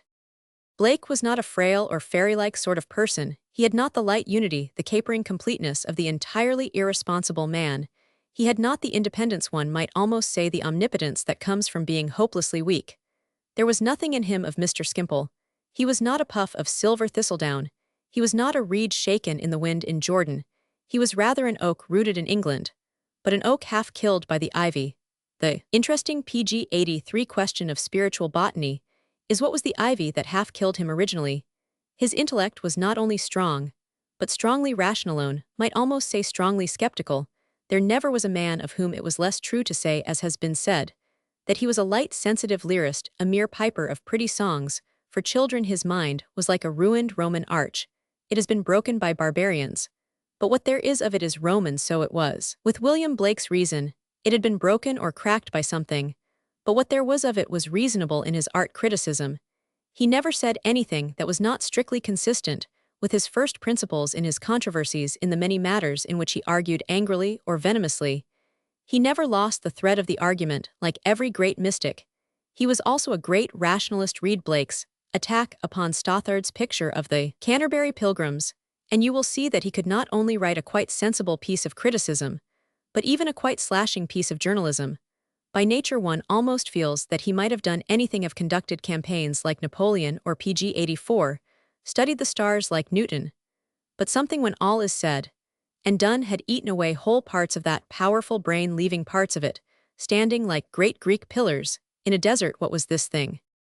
A Female Dream, 1793. Madness is not an anarchy. Madness is a bondage, a contraction. I will not call Blake mad because of anything he would say, but I will call him mad in so far as there was anything he must say now. There are notes of this tyranny in Blake. It was not like the actual disease of the mind that makes a man believe he is a cat or a dog. It was more like the disease of the nerves, which makes a man say dog when he means cat. One mental jump or jerk of this nature may be especially remarked in Blake. He had in his poetry one very peculiar habit, a habit which cannot be considered quite sane. It was the habit of being haunted, one may say hagridden, by a fixed phrase, which gets itself written in 10 separate poems on quite different subjects, when it had no apparent connection with any of them. The amusing PG 85 thing is that the omnipresent piece of poetry is generally the one piece that is quite incomprehensible. The verse that Blake's readers can understand least seems always to be the verse that Blake likes best. I give an ordinary instance. If anything connected with Blake can be called ordinary, the harmless Haley, who was a fool but a gentleman and a poet, a country gentleman, and a very minor poet, provoked Blake's indignation by giving him commissions for miniatures, when he wanted to do something else, probably frescoes, as big as the house. Blake wrote the epigram, "If Haley knows the thing you cannot do, that is the very thing hell set you to." And then, feeling that there was a lack of color and warmth in the portrait, he lightly added, for no reason in particular, the lines, "And when he could not act upon my wife, hired a villain to bereave my life." There is apparently no trace here of any allusion to fact. Haley never tried to bereave anybody's life. He lacked even the adequate PG 86 energy. Nevertheless, I should not say for a moment that this startling fiction proved Blake to be mad. It proved him to be violent and recklessly suspicious, but there was never the least doubt that he was that. But now turn to another poem of Blake's, a merely romantic and narrative poem called Fair Eleanor, which is all about somebody acting on somebody else's wife. Here we find the same line repeated word for word in quite another connection. Hired a villain to bereave my life. It is not a musical line, it does not resemble English grammar to any great extent, yet Blake is somehow forced to put it into a poem about a real person, exactly as he had put it into an utterly different poem about a fictitious person. There seems no particular reason for writing it even once, but he has to write it again and again. This is what I do call a mad spot on the mind. I should not call Blake mad for hating Haley, or for boiling Haley though he had done him nothing but kindness, or for making up any statements however monstrous or mystical about Haley. I should not in the least degree think that Blake was PG 87 mad if he had said that he saw Haley's soul in hell, that it had green hair, one eye, and a serpent for a nose. A man may have a wild vision without being insane. A man may have a lying vision without being insane. But I should smell insanity if in turning over Blake's books I found that this one pictorial image obsessed him apart from its spiritual meaning, if I found that the arms of the Black Prince in King Edward Roman III were a cyclops vert rampant nose serpentine, if I found that Flaxman was praised for his kindness to a one-eyed animal with green bristles and a snaky snout, if Albion or Ezekiel had appeared to Blake and commanded him to write a history of the men in the moon, who are one-eyed green-haired with long curling noses, if any flimsy sketch or fine, decorative pattern that came from Blake's pencil might reproduce ceaselessly and meaninglessly the writhing proboscis And the cyclopean I should call that morbidity or even madness for it, would be the triumph of the palpable image over its own intellectual meaning. And there is something of that madness in the dark obstinacy or weakness that makes Blake introduce again PG 88, and again these senseless scraps of rhyme, as if they were spells to keep off the devil. In 4 or 5 different poems, without any apparent connection with those poems, occur these 2 extraordinary lines. The caterpillar on the leaf repeats to thee thy mother's grief. In the abstract, this might perhaps mean something, though it would, I think, take most people some time to see what it could mean in the abstract. It may perhaps involve some allusion to a universal law of sacrifice in nature in the concreteth is in the contexted, involves no allusion to anything in heaven or earth. Here is another couplet that constantly recurs. The red blood ran from the grey monk's side. His hands and his feet were wounded wide. This is worse still, for this cannot be merely abstract. The ordinary rational reader will naturally exclaim at last, with a not unnatural explosion, who the devil is the grey monk? And why should he be always bleeding in places where he has no business? Now, to say that this sort of thing is not insanity of some kind, PG 91, is simply to play the fool with the words. A madman who writes this may be higher than ordinary humanity, so may any madman in Hanwell, but he is a madman in every sense that the word has among men. I have taken this case of actual and abrupt irrelevance as the strongest form of the thing, but it has other forms almost equally decisive. For instance, Blake had a strong sense of humor, but it was not under control. It could be eclipsed, and could completely disappear. There was certainly a spouting fountain of fierce laughter in the man who could write in an epigram. A dirty sneaking knave I knew. Oh, Mr. Chromic, how do you do? The Tiger 1794. Yet the laughter was as fitful as it was fierce, and it can suddenly fail. Blake's sense of humor can sometimes completely desert him. He writes a string of verses against cruelty to the smallest creature, as a sort of mystical insult to the universe. It contains such really fine couplets as these. Each outcry of the hunted hare a fibre from the brain can tear. PG 92. A skylark wounded in the wing. A cherubim does cease to sing. Or again, in a more fanciful but genuinely weird way. He who torments the chaffer's sprite weaves a bower in endless night. And then, after all this excellent and quite serious poetry, Blake can calmly write down the following 2 lines. He who the ox to wrath has moved shall never be by woman loved. One could hardly find a more Gilbertian absurdity in the conjunction of ideas in the whole of the Bab Ballads than the idea that the success of some gentleman in the society of ladies depends upon whether he has previously at some time or other slightly irritated an ox. Such sudden inaccessibility to laughter must be called a morbid symptom. It must mean a blind spot on the brain. The whole thing, of course, would prove nothing if Blake were a common ranter, incapable of writing well, or a common dunce incapable of seeing a joke. Such a man might easily be PG 93 sane enough. He might be as sane as he was stupid. If Blake had always written badly, he might be sane. But a man who could write so well, and did write so badly, must be. What was it that was eating away a part of Blake's brain? I venture to offer an answer which in the eyes of many people will have nothing to recommend it, except the accident of its personal sincerity. I firmly believe that what did hurt Blake's brain was the reality of his spiritual communications. In the case of all poets, and especially in the case of Blake, the phrase an inspired poet commonly means a good poet. About Blake, it is specially instinctive. And about Blake, I am quite convinced it is specially untrue. His inspired poems were not his good poems. His inspired poems were very often his particularly bad ones. They were bad by inspiration. If a plowman says that he saw a ghost, it is not quite sufficient to answer merely that he is a madman. It may have been seeing the ghost that drove him mad. His lunacy may not prove the falsehood of his tale, but rather its terrible truth. So in the same way, I differ PG 94 from the common or skeptical critics of a man like Blake. Such critics say that his visions were false because he was mad. I say he was mad because his visions were true. It was exactly because he was unnaturally exposed to a hail of forces that were more than natural that some breaches were made in his mental continuity. Some damage was done to his mind. He was in a far more awful sense than Goldsmith an inspired idiot. He was an idiot because he was inspired. When he said of Jerusalem that its authors were in eternity, one can only say that nobody is likely to go there to get any more of their work. He did not say that the author of The Tiger was in eternity. The author of That Glorious Thing was in Carnaby Market. It will generally be found, I think, with some important exceptions, that whenever Blake talked most about inspiration, he was actually least inspired. That is, he was least inspired by whatever spirit presides over good poetry and good thinking. He was abundantly inspired by whatever spirit presides over bad poetry or bad thinking. Whatever God specializes in unreadable and almost unpronounceable PG 97 verse was certainly present when he invented the extraordinary history of William Bond, or the maddening meter of the lines to Mr. Butts. Whatever archangel rules over utter intellectual error had certainly spread his wings of darkness over Blake when he came to the conclusion that a man ought to be bad in order to be pardoned.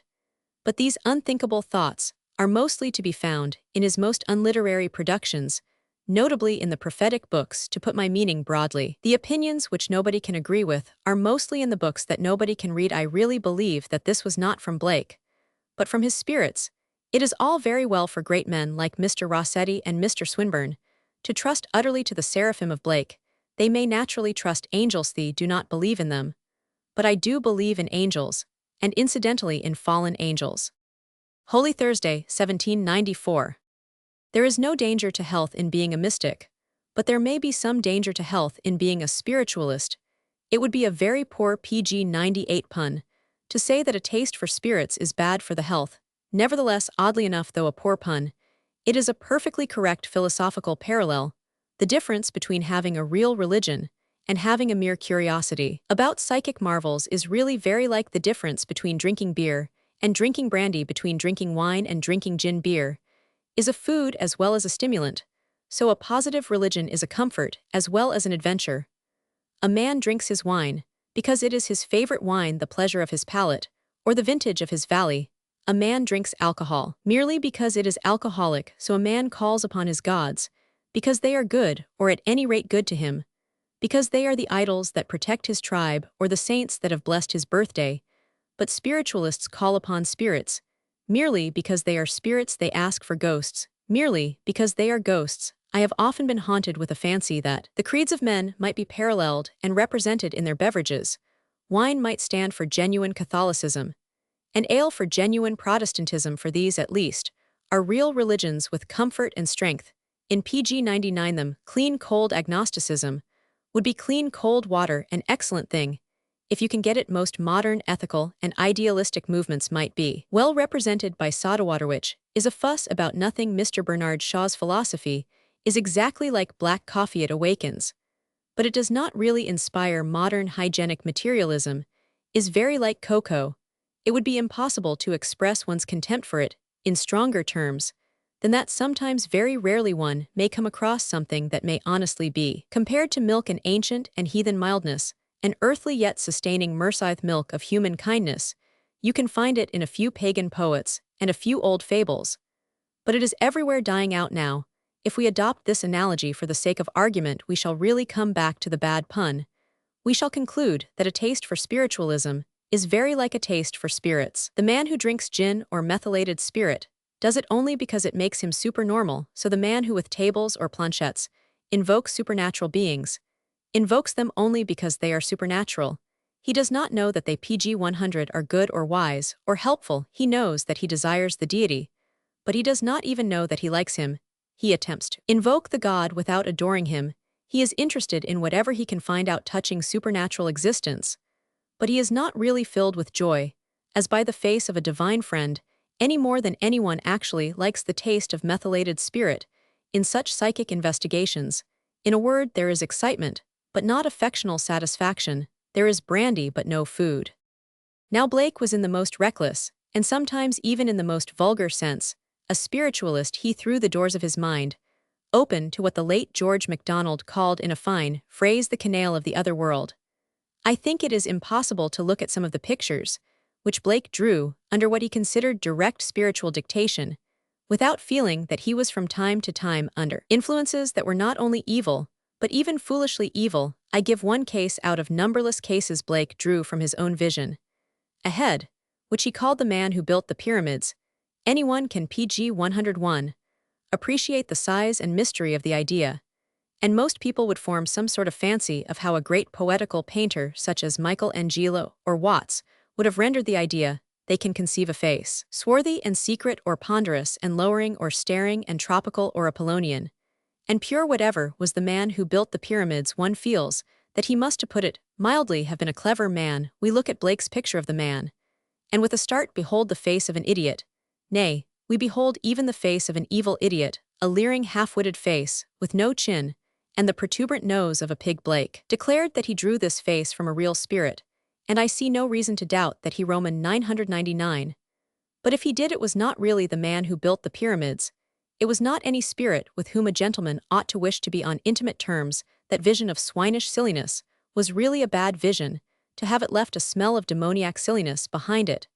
I am very sure that it left Blake sillier than it found him. In this way, rightly or wrongly, I explain the chaos and occasional weakness, which perplexes pg 102 Blake's critics, and often perplexed Blake himself. I think he suffered from the great modern loneliness and skepticism, which is the root of the sorrows of the mere spiritualist. The tragedy of the spiritualist, simply, is that he has to know his gods before he loves them, but a man ought to love his gods before he is sure that there are any. The sublime words of St. John's Gospel permit of a sympathetic parody: if a man love not God whom he has not seen, how shall he love God whom he has seen? If we do not delight in Santa Claus, even as a fancy, how can we expect to be happy even if we find that he is a fact? But a mystic like Blake simply puts up a placard for the whole universe like an old woman. Letting lodgings the mansion of his mind was indeed a magnificent one, but no one must be surprised if the first man that walked into it was the man who built the pyramids, the man with the face of a mooncalf, and whether or no he built the pyramids, he unbuilt the house. But this conclusion touching Blake's original sanity, but incidental madness, brings us abruptly in contact with the larger question pg 105 of how far his soul and creed gained or suffered from his whole position, his heterodoxy, his orthodoxy, his attitude towards his age. Properly to do all this, we must do now at the end of this book what ought, but the form of the book forbade more strictly to have been done at the beginning. We must speak as shortly as possible about the actual age in which Blake lived, and we cannot do it without saying something which we will say as briefly as possible of that whole great Western society and tradition to which he belonged. And we belong equally that Christendom or continent of Europe, which is at once too big for us to measure, and too close for us to understand. Aerials.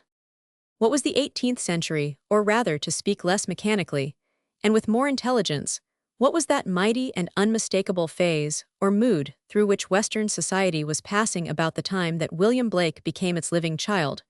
What was that persistent trend, or spirit, which all through the 18th century lifted itself like a very slow and very smooth wave to the deafening breaker of the pg 106 French Revolution? Of course, it meant something slightly different to all its different children.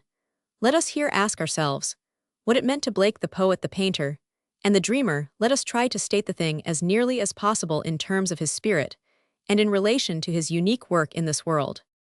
Every man of us today is three men. There is in every modern European three powers so distinct as to be almost personal, the trinity of our earthly destiny. The three may be rudely summarized thus: first and nearest to us is the Christian, the man of the historic church of the creed, that must have colored our minds incurably, whether we regard it as I do as the crown and combination of the other two, or whether we regard it as an accidental superstition, which has remained for 2,000 years. First, then comes the Christian. Behind him comes the Roman, the citizen of that great cosmopolitan realm of reason and order, in the level and equality of which Christianity arose. He is the Stoic, who is so much sterner than the anchorites. He is the Republican, who is so much prouder than kings. He it is that makes straight roads, and pg 107 clear laws, and for whom good sense is good enough. And the third man is harder to speak of. He has no name, and all true tales of him are blotted out. Yet he walks behind us in every forest path and wakes within us when the wind wakes at night. He is the origin, is the man in the forest. It is no part of our subject to elaborate the point, but it may be said in passing that the chief claim of Christianity is exactly this, that it revived the pre-Roman madness, yet brought into it the Roman order. The gods had really died long before Christ was born. What had taken their place was simply the god of government, divus Caesar. The pagans of the real Roman Empire were nothing if not respectable. It is said that when Christ was born, the cry went through the world that Pan was dead. The truth is that, when Christ was born, Pan, for the first time, began to stir in his grave the pagan gods had become pure fables, when Christianity gave them a new lease of life. As devils, I venture to wager that if you found one man in such a society who seriously believed in the personal existence of Apollo, he was probably a Christian. Christianity, pg 108, called to a kind of clamorous resurrection all the old supernatural instincts of the forests and the hill, but it put upon this occult chaos the Roman idea of balance and sanity. Thus marriage was a sacrament, but mere sex was not a sacrament, as it was in many of the frenzies of the forest. Thus wine was a sacrament with Christ, but drunkenness was not a sacrament, as with Dionysus. In short, Christianity, merely historically can best be understood as an attempt to combine the reason of the marketplace with the mysticism of the forest. It was an attempt to accept all the superstitions that are necessary to man, and to be philosophically at the end of them. Pagan Rome has sought to bring order or reason among men. Christian Rome sought to bring order and reason among gods. Given these three principles, the epoch we discuss can be defined. The 18th century was primarily the return of reason and of Rome. It was the coming to the top of the Stoic and civic element in that triple mixture.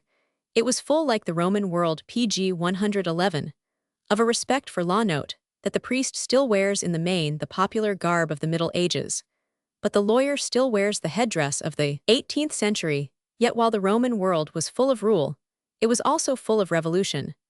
But indeed the two things necessarily go together. The English used to boast that they had achieved a constitutional revolution, but every revolution must necessarily be a constitutional revolution, in so far that it must have reference to some antecedent theory of justice.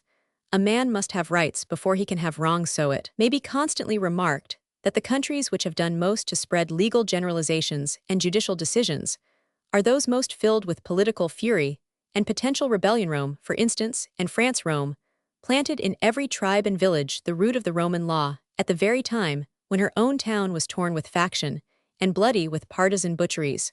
France forced intellectually on nearly all Europe an excellent code of law, and she did it when her own streets were hardly cleared of corpses, when she was in a panting pause between two pg 112 pulverizing civil wars. And on the other hand, you may remark that the countries where there is no revolution are the countries where there is no law, where mental chaos has clouded every intelligible legal principle, such countries as Morocco and modern England. Preludium to Eurazon 1794. The 18th century then ended in revolution. Because it began in law, it was the age of reason, and therefore the age of revolt. It is needless to say how systematically it revived all the marks and motives of that ancient pagan society in which Christianity first arose. Its greatest art was oratory, its favorite affectation was severity, its pet virtue was public spirit, its pet sin political assassination. It endured the pompous, but hated the fantastic. It had pure contempt for anything that could be called obscure to a virile mind of that epoch, such as Dr. Johnson or Fox. A poem or picture that did not at once explain itself was simply like a gun that did not go off or a clock that stopped suddenly. It was simply a failure fit for indifference or for a fleeting satire, in spite of their solid convictions for which they pg 113 died. The men of that time always used the word enthusiast as a term of scorn. All that we call mysticism, they called madness. Such was the 18th century civilization. Such was the strict and undecorated frame from which look at us the blazing eyes of William Blake.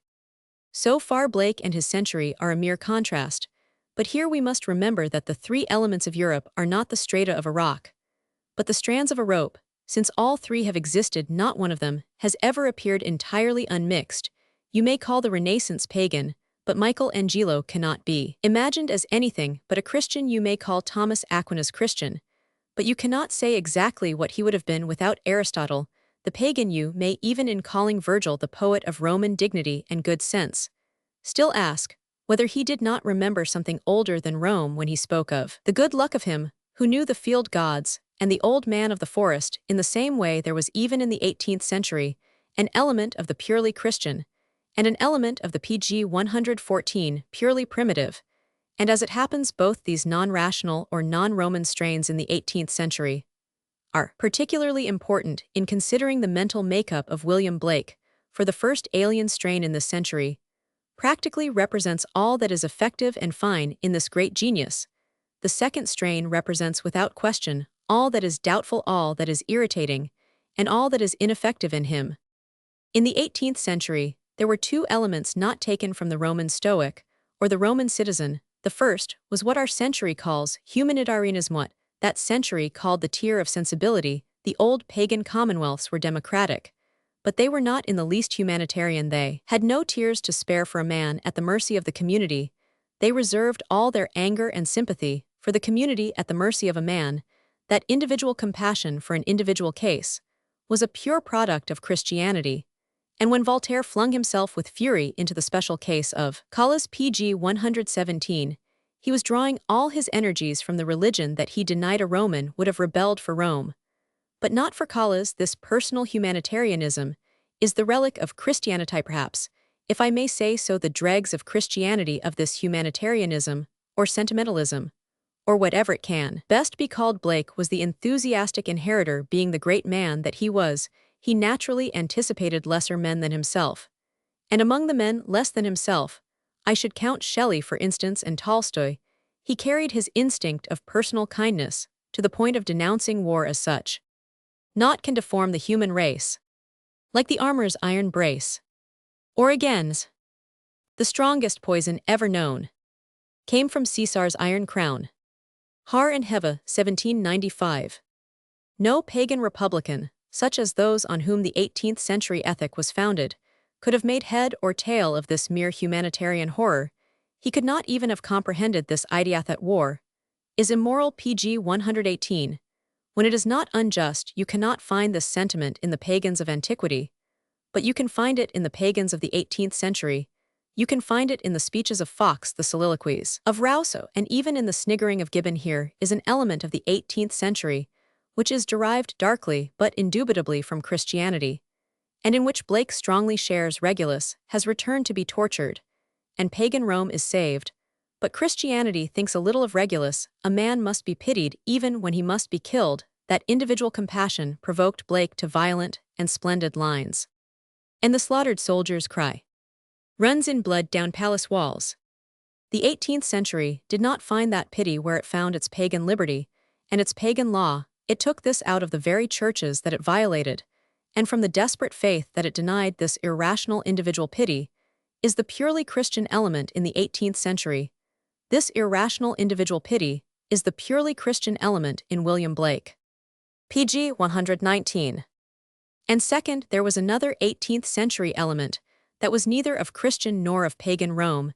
It was from the origins it had been in the world. Through the whole history of paganism and Christianity it had been in the world, but not of it.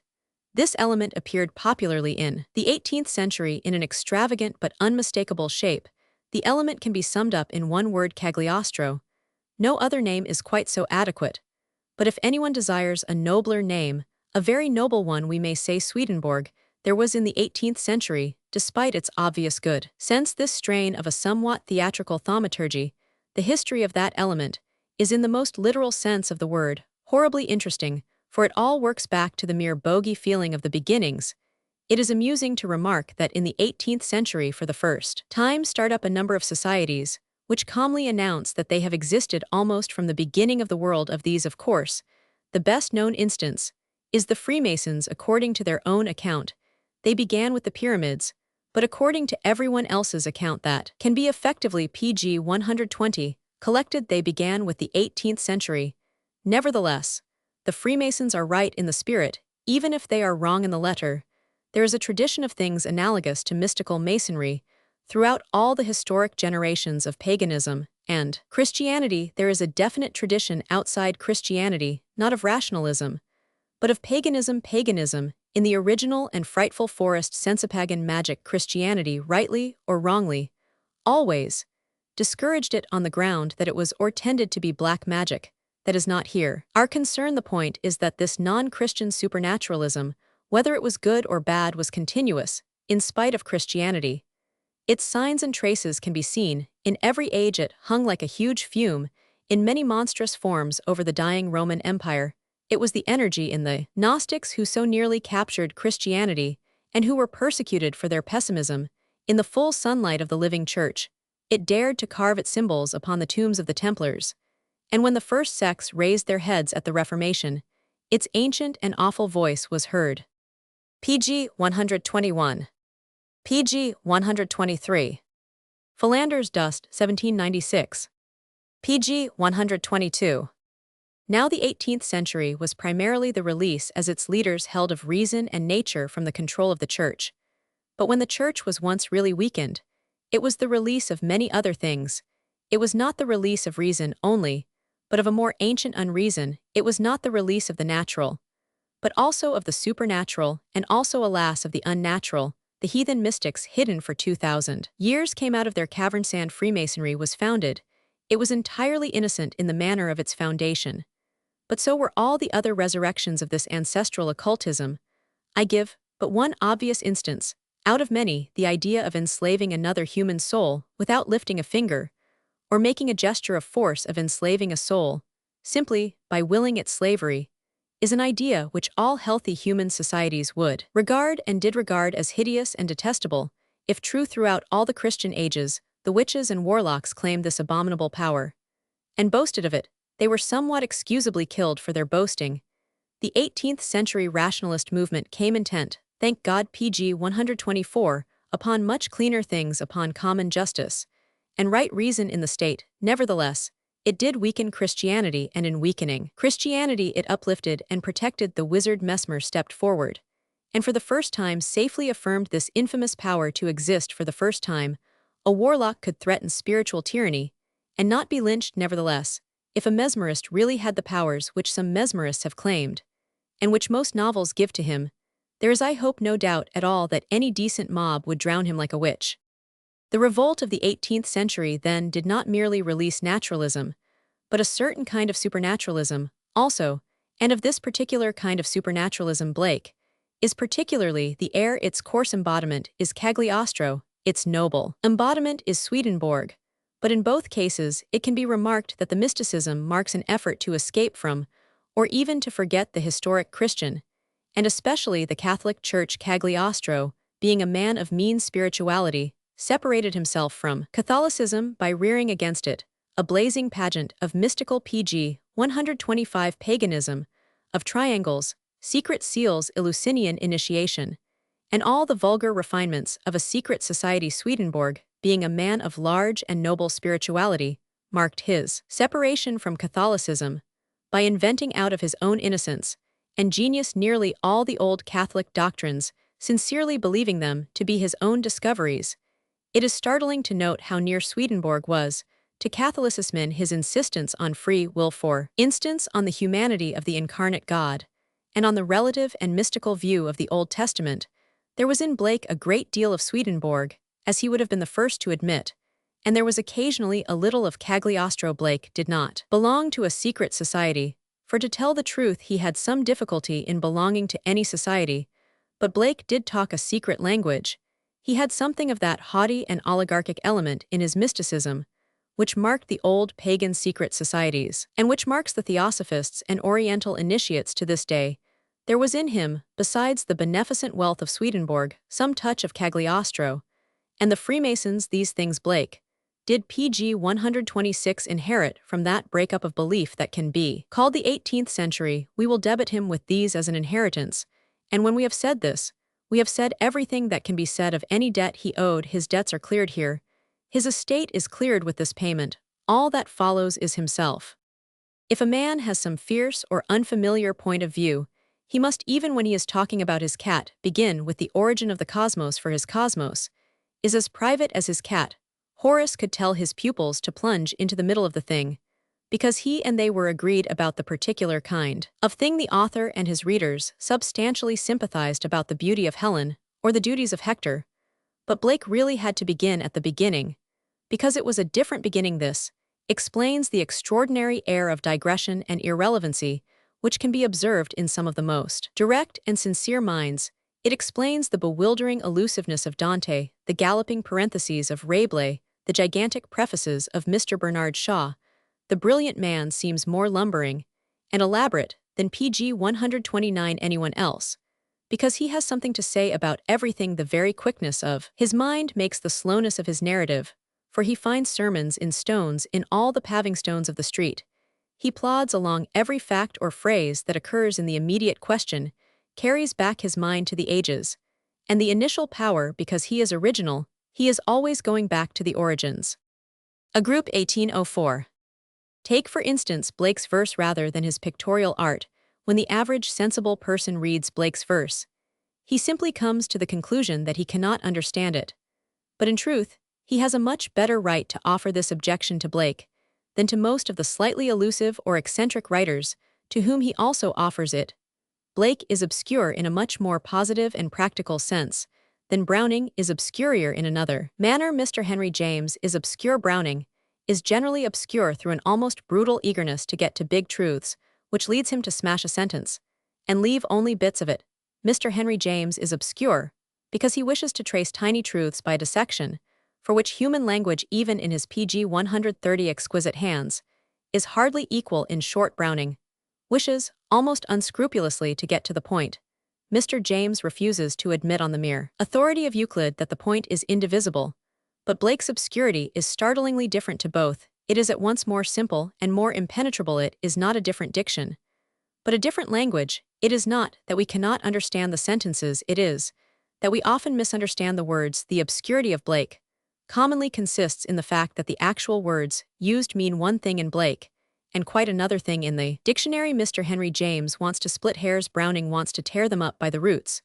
But in Blake, the enigma is at once plainer and more perplexing. It is simply this, that if Blake says hairs, he may not mean hairs, but something else, perhaps peacock's feathers, to quote but one example out of 1,000. When Blake uses the word devils, he generally means some particularly exalted order of angels, such as preside over energy and imagination. PG 131. A verbal accident has confused the mystical with the mysterious. Mysticism is generally felt vaguely to be itself vague, a thing of clouds and curtains of darkness, or concealing vapors of bewildering conspiracies, or impenetrable symbols. Some quacks have indeed dealt in such things, but no true mystic ever loved darkness rather than light. No pure mystic ever loved mere mystery. The mystic does not bring doubts or riddles. The doubts and riddles exist already. We all feel the riddle of the earth without anyone to point it out. The mystery of life is the plainest part of it. The clouds and curtains of darkness, the confounding vapors, these are the daily weather of this world. Whatever else we have grown accustomed to, we have grown accustomed to the unaccountable. Every stone or flower is a hieroglyphic of which we have lost the key. With every step of our lives, we enter into the middle of some story, which we are certain to misunderstand. The mystic is not the man who makes mysteries, but the man who destroys them. The mystic is one who offers an explanation which may be true or false, but which is always PG 132 comprehensible. Which I mean not that it is always comprehended, but that it always can be comprehended, because there is always something to comprehend. The man whose meaning remains mysterious fails, I think, as a mystic, and Blake, as we shall see, did for certain peculiar reasons of his own often fail in this way. But even when he was himself hard to be understood, it was never through himself not understanding. It was never because he was vague, or mystified, or groping, that he was unintelligible. While his utterance was not only dim, but dense, his opinion was not only clear, but even cocksure. You and I may be a little vague about the relations of Albion to Jerusalem, but Blake is as certain about them as Mr. Chamberlain about the relations of Birmingham to the British Empire. And this can be said for his singular literary style. Even at his worst, that we always feel that he is saying something very plain and emphatic, even when we have not the wildest notion of what it is. There is one element always to be remarked in the true mystic, however disputed his symbolism, and that is its brightness of color. PG 135, and clearness of shape. I mean that we may be doubtful about the significance of a triangle or the precise lesson conveyed by a crimson cow, but in the work of a real mystic, the triangle is a hard mathematical triangle, not to be mistaken for a cone or a polygon. The cow is in color a rich, incurable crimson, and in shape, unquestionably, a cow not to be mistaken for any of its evolutionary relatives, such as the buffalo or the bison. This can be seen very clearly, for instance, in the Christian art of illumination, as practiced at its best in the 13th and 14th centuries. The Christian decorators, being true mystics, were chiefly concerned to maintain the reality of objects for the highest dogma of the spiritual. is to affirm the material by plain outline and positive color. Those pious artists strove chiefly to assert that a cat was truly in the eyes of God a cat, and that a dog was preeminently doggish. This decision of tint and outline belongs not only to Blake's pictures, but even to his poetry. Even in his descriptions, there is no darkness, and practically in the modern sense, no distance. All his animals are as absolute as the animals on a shield of pg 136 heraldry. His lambs are of unsullied silver, his lions are of flaming gold. His lion may lie down with his lamb, but he will never really mix with him. The Waters of Life, 1804. Really, to make this point clear, one would have to go back to the 12th century, or perhaps to Plato. Metaphysics must be avoided, they are too exciting. But the root of the matter can be pretty well made plain by one word. The whole difference is between the old meaning and the new meaning of the word realist in modern fiction and science. A realist means a man who begins at the outside of a thing, sometimes merely at the end of a thing, knowing the monkey only by its tail or the motor by its smell. In the 12th century, a realist meant exactly the opposite. It meant a man who began at the inside of a thing. The medieval philosopher would only have been interested in a motor. Because it moved, he would have been interested, that is, only in the central and original idea of a motor, in its ultimate motorishness. He would have been concerned with a monkey only because of its monkeyhood, not because it was like man, but because it was pg 137 unlike.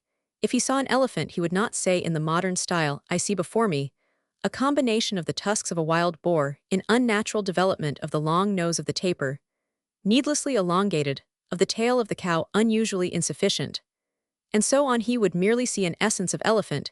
He would believe that this light and fugitive elephant of an instant, as dancing and fleeting as the mayfly in May, was nevertheless the shadow of an eternal elephant conceived and created by God.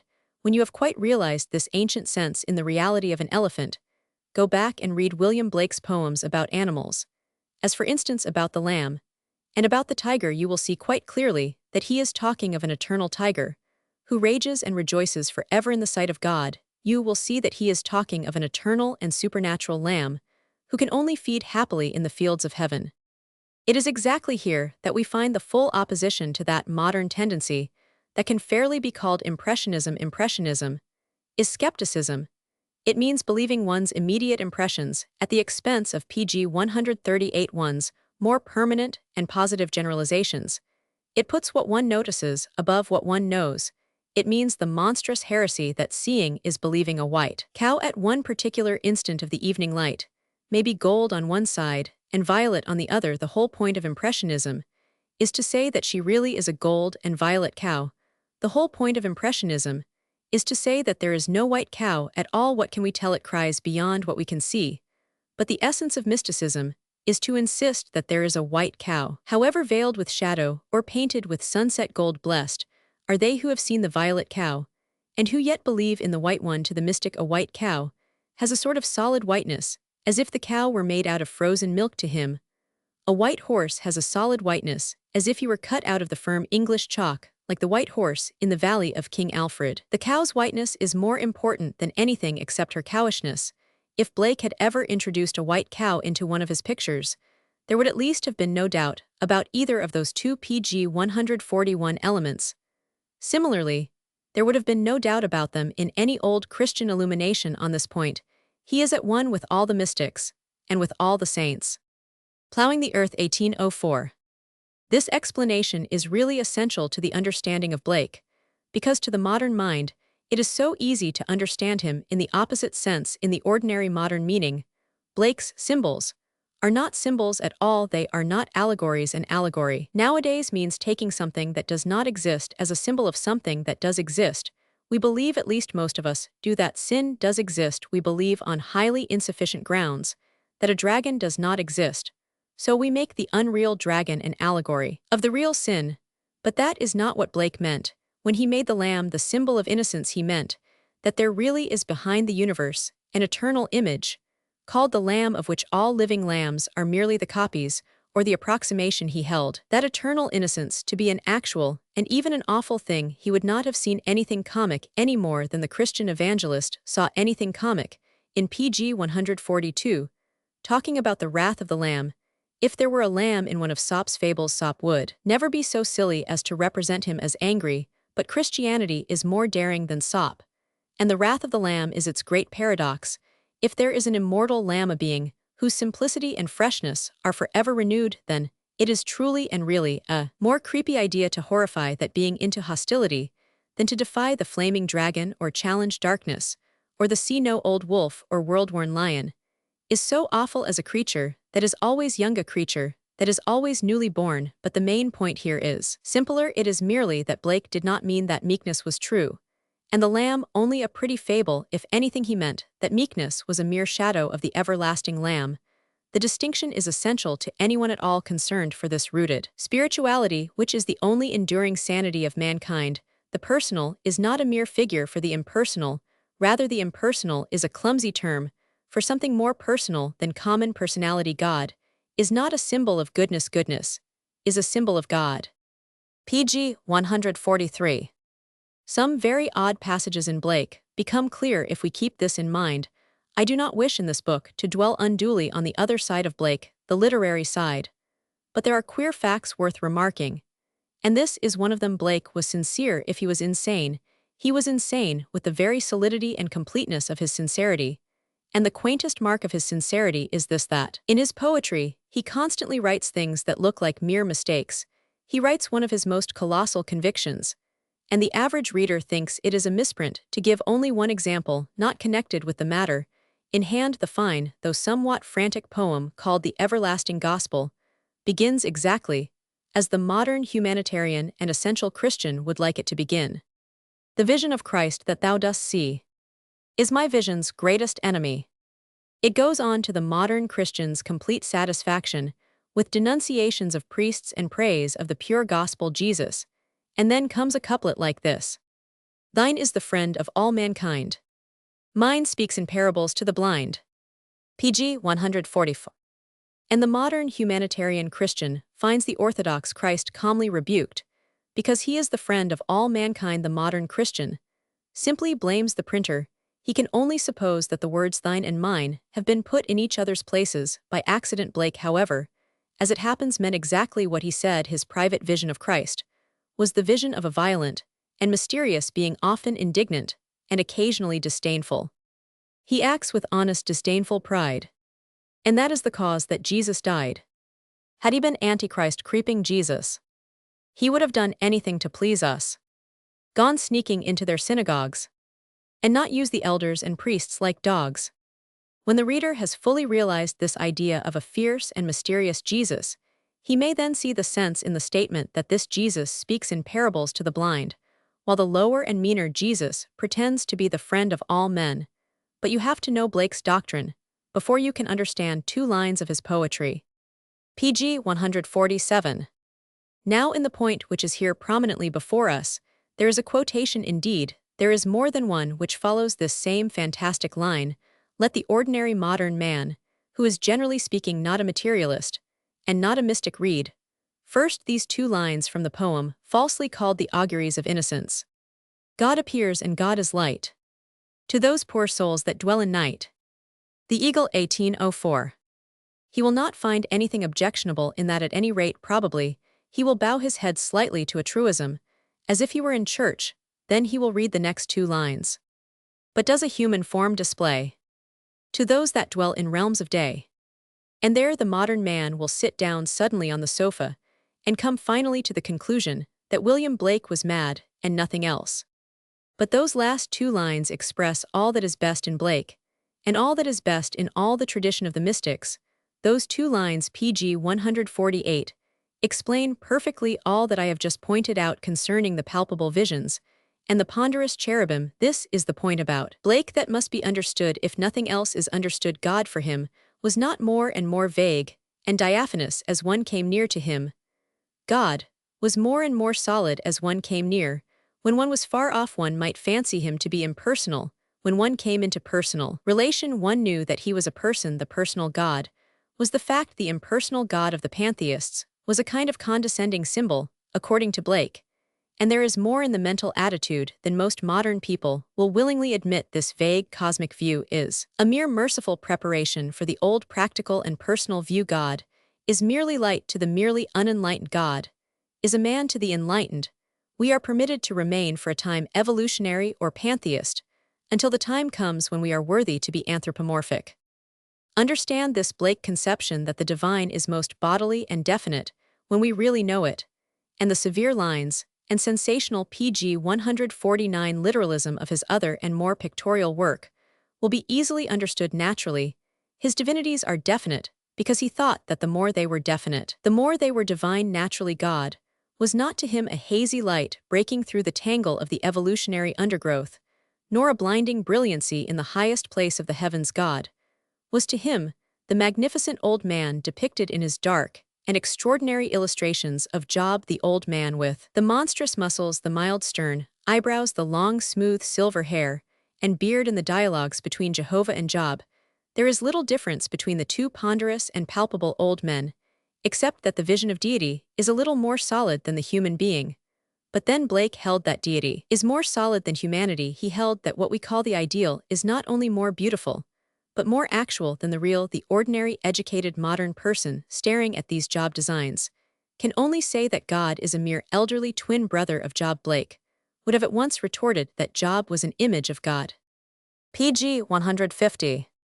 On consideration, I incline to think that the best way to summarize the art of Blake from its most superficial to its most subtle phase would be simply to take one quick characteristic picture and discuss it fully. First its title and subject, then its look and shape, then its main principles and implications. Let us take as a good working example the weird picture which is reproduced on one of the pages of Gilchrist's Life of Blake. Now the obvious prompt and popular view of Blake is very well represented by the mere title of the picture. The first thing any ordinary person will notice about it is that it is called The Ghost of a Flea, and the ordinary person will be very justifiably amused. This is the first fact about William Blackathat. He is a joke, and it is a fact by no means to be despised. Simply considered as a puzzle or parlor game, Blake is extraordinarily entertaining. I have known many cultivated families made happy on winter evenings by trying to understand the poem called The Mental Traveler, or wondering what can be the significance of the stanza that runs. PG 153. Little Mary Bell had a fairy in a nut. Long John Brown had the devil in his gut. Long John Brown loved little Mary Bell, and the fairy drew the devil into the nut. Albion, arouse thyself. 1804.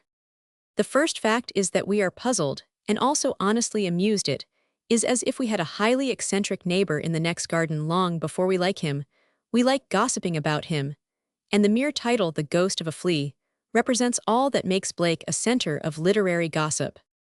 And now, having enjoyed the oddity of the title, let us look at the picture. Let us attempt to describe, so far as it can be done in words, instead of lines, what Blake thought that the ghost of a flea would be like. The scene suggests a high and cheerless corridor, as in some silent castle of giants.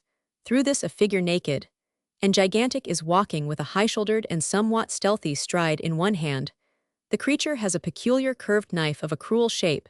In the other he has a sort of stone basin. The most striking line in the composition is the hard long curve of the spine, which goes up without a single flicker to the back of the PG 154 brutal head, as if the whole back view were built like a tower of stone. The face is in no sense human. It has something that is aquiline, and also something that is swinish. Its eyes are alive with a moony glitter that is entirely akin to madness. The thing seems to be passing a curtain and entering a room. With this we may mark the second fact about Blackathat. If his only object is to make our flesh creep, he does it well. His bogies are good, reliable bogies. There is really something that appeals to the imagination about this notion of the ghost of a flea being a tall vampire stalking through tall corridors at night. We have found Blake an amusing madman, and now an interesting madman. Let us go on with the process. The third thing to note about this picture is that for Blake the ghost of a flea means the idea or principle of a flea. The principle of a flea, so far as we can see, it is bloodthirstiness, the feeding on the life of another. The fury of the parasite fleas may have other nobler sentiments and meditations, but we know nothing about them. The vision of a flea is a vision of blood, and that PG 155 is what Blake has made of it. This is the next point, then, to be remarked in his makeup. As a mystic, he is interested in the ideas for which such things stand for him. The tiger means an awful elegance for him. The tree means a silent strength. If it be granted that Blake was interested not in the flea, but in the idea of the flea, we can proceed to the next step, which is a particularly important one. Every great mystic goes about with a magnifying glass. He sees every flea as a giant perhaps. Rather as an ogre I have spoken of the tall castle in which these giants dwell. But indeed that tall tower is the microscope.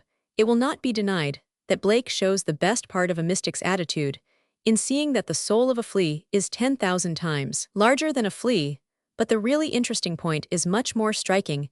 It is the essential point upon which all primary understanding of the art of Blake really turns. The point is this, that the ghost of a flea is not only larger than a flea, the ghost of a flea is actually more solid than a flea. The flea himself is hazy and fantastic, compared to the hard and massive actuality of his ghost pg 156. When we have understood this, we have understood the second of the great ideas in Black's idea of ideas. To sum up Blake's philosophy in any phrase, sufficiently simple and popular for our purpose, is not at all easy, for Blake's philosophy was not simple. Those who imagine that because he was always talking about lambs and daisies, about Jesus and little children, that therefore he held a simple gospel of goodwill, entirely misunderstand the whole nature of his mind. No man had harder dogmas, no one insisted more, that religion must have theology. The everlasting gospel was far from being a simple gospel. Blake had succeeded in inventing in the course of about 10 years as tangled and interdependent a system of theology as the Catholic Church has accumulated in 2000 much of it.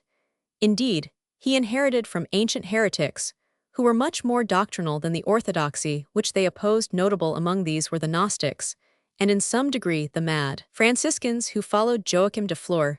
Very few modern people would know an Achamoth, or an On if they saw him, yet one would pg 159 really have to be on rather intimate terms with these old mystical gods and demons, before one could move quite easily in the cosmos, which was familiar to Blake. The Crucifixion, 1804. Let us, however, attempt to find a short and popular statement of the position of Blake, and all such mystics. The plainest way of putting it, I think, is this: this school especially denied the authority of nature. Some went the extreme length of the mad Manicheans, and declared the material universe evil in itself. Some, like Blake, and most of the poets, considered it as a shadow or illusion, a sort of joke. The Almighty, but whatever else nature was not our mother. Blake applies to her the strange words used by Christ to Mary, and says to Mother Earth in many poems, "What have I to do with thee?" It is common to connect Blake and Wordsworth, because of their ballads about babies and sheep. They were utterly opposite. If Wordsworth was the poet of nature, Blake was specially the poet of anti-nature. Against nature he set a certain entity which he called imagination, but the word as commonly used conveys very little of what he pg 160 meant by it. He did not mean something shadowy or fantastic, but rather something clear-cut, definite, and unalterable by imagination. That is, he meant images, the eternal images of things. You might shoot all the lions on the earth, but you could not destroy the Lion of Judah, the Lion of the imagination. You might kill all the lambs of the world and eat them, but you could not kill the lamb of the imagination, which was the Lamb of God that taketh away the sins of the world. Blake's philosophy, in brief, was primarily the assertion that the ideal is more actual than the real, just as in Euclid the good triangle in the mind is a more actual and more practical than the bad triangle on the blackboard. Many of Blake's pictures become intelligible, or as intelligible as they can become, if we keep this principle in mind. For instance, there is a fine design representing a naked and heroic youth of great beauty, tracing something on the sand. The reader, when he looks at the title of it, is interested to discover that this is a portrait of Sir Isaac Newton. It was not so much of an affectation, as it seems Blake, from pg 161, his own point of view, really did think that the eternal Isaac Newton, as God beheld him, was more of an actuality than the terrestrial gentleman who happened to be elderly or happened, by some sublunary accident, to wear clothes. Therefore, when he calls it a portrait, he is not from his own point of view talking nonsense. It is the form and feature of someone who exists, and who is different from everyone else, just as if it were the ordinary oil painting of an alderman. The most important conception can be found in one sentence, which he let fall as if by accident. Nature has no outline, but imagination has. If a clear black line, when looked at through a microscope, was seen to be a ragged and confused edge like a mop or a doormat, then Blake would say so much the worse for the microscope if pure lines existed only in the human mind. then Blake would say so much the better for the human mind, if the real earth grew damp and dubious, when it met, and mixed itself with the sea, so much the worse for the real earth, if the idea of clean-cut truth existed only in the intellect, that was the most actual place in which anything PG 162 could exist. In short, Blake really insisted that man, as the image of God, had a right to impose form upon nature. He would have laughed to scorn the notion of the modern evolutionist that nature is to be permitted to impose formlessness upon man. For him, the lines in a landscape were boundaries, which he drew like frontiers by his authority as the plenipotentiary ambassador of heaven. When he drew his line round Leviathan, he was drawing the divine net around him. He tamed his bulls and lions even by creating them. And when he made in some picture a line between sea and land that does not exist in nature, he was saying by supernatural right, "Thus far shalt thou come and no farther, and here shall thy proud waves be stayed." I select the symbol of the sea partly because Blake was himself fond of such elemental images, and partly because it is an image especially appropriate to Blake's great conception of the outline in the eternal imagination. Nearly all phrases about the sea are specially and spiritually false. People talk of the sea PG 165 as vast and vague, drifting and indefinite, as if the magic of it lay in having no lines or boundaries, but the spell of the sea upon the eye. And the soul is exactly this, that it is the one straight line in nature. They talk of the infinite sea, artistically. It would be far truer to talk of an infinite haystack, for the haystack does slightly fade into a kind of fringe against the sky, but the horizon line is not only hard, but tight like a fiddle string. I have always a nervous fear that the sea line will snap suddenly, and it is exactly this mathematical decision in the sea that makes it so romantic a background for fighting and human figures. England was called in Catholic days the Garden of Mary. The garden is all the more beautiful because it is enclosed in 4 hard angular walls of sapphire or emerald.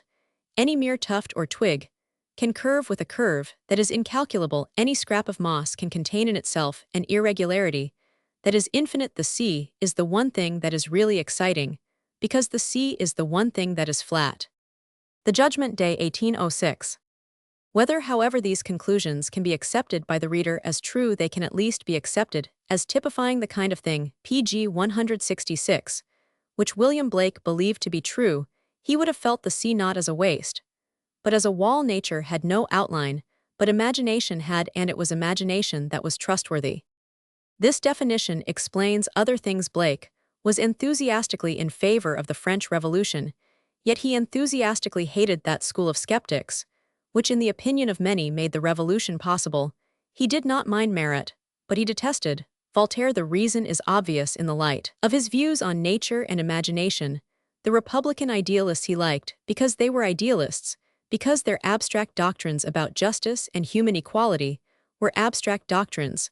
But the school of Voltaire was naturalistic. It loved to remind man of his earthly origin, and even of his earthly degradation. The war which Blake loved was a war of the invisible against the visible. Valmy and Arcola were part of such a war. It was a war between the visible kings and the invisible republic.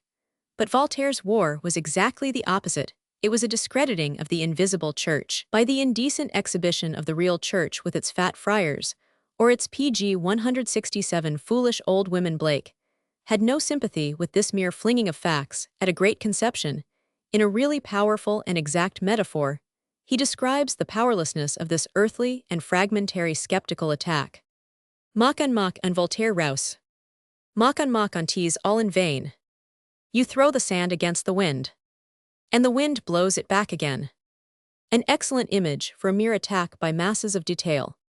There were some of Blake's intellectual conceptions, which I have not professed either to admire or to defend. Some of his views were really what the old medieval world called heresies, and what the modern world, with an equally healthy instinct, but with less scientific clarity, calls fads. In either case, the definition of the fad or heresy is not so very difficult. A fad or heresy is the exaltation of something which, even if true, is secondary or temporary in its nature against those things which are essential and eternal, those things which always prove themselves true in the long run. In short, it is the setting up of the mood against PG 168.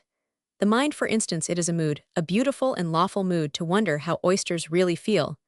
But it is a fad, an ugly and unlawful fad, to starve human beings, because you will not let them eat oysters. It is a beautiful mood to feel impelled to assassinate Mr. Carnegie.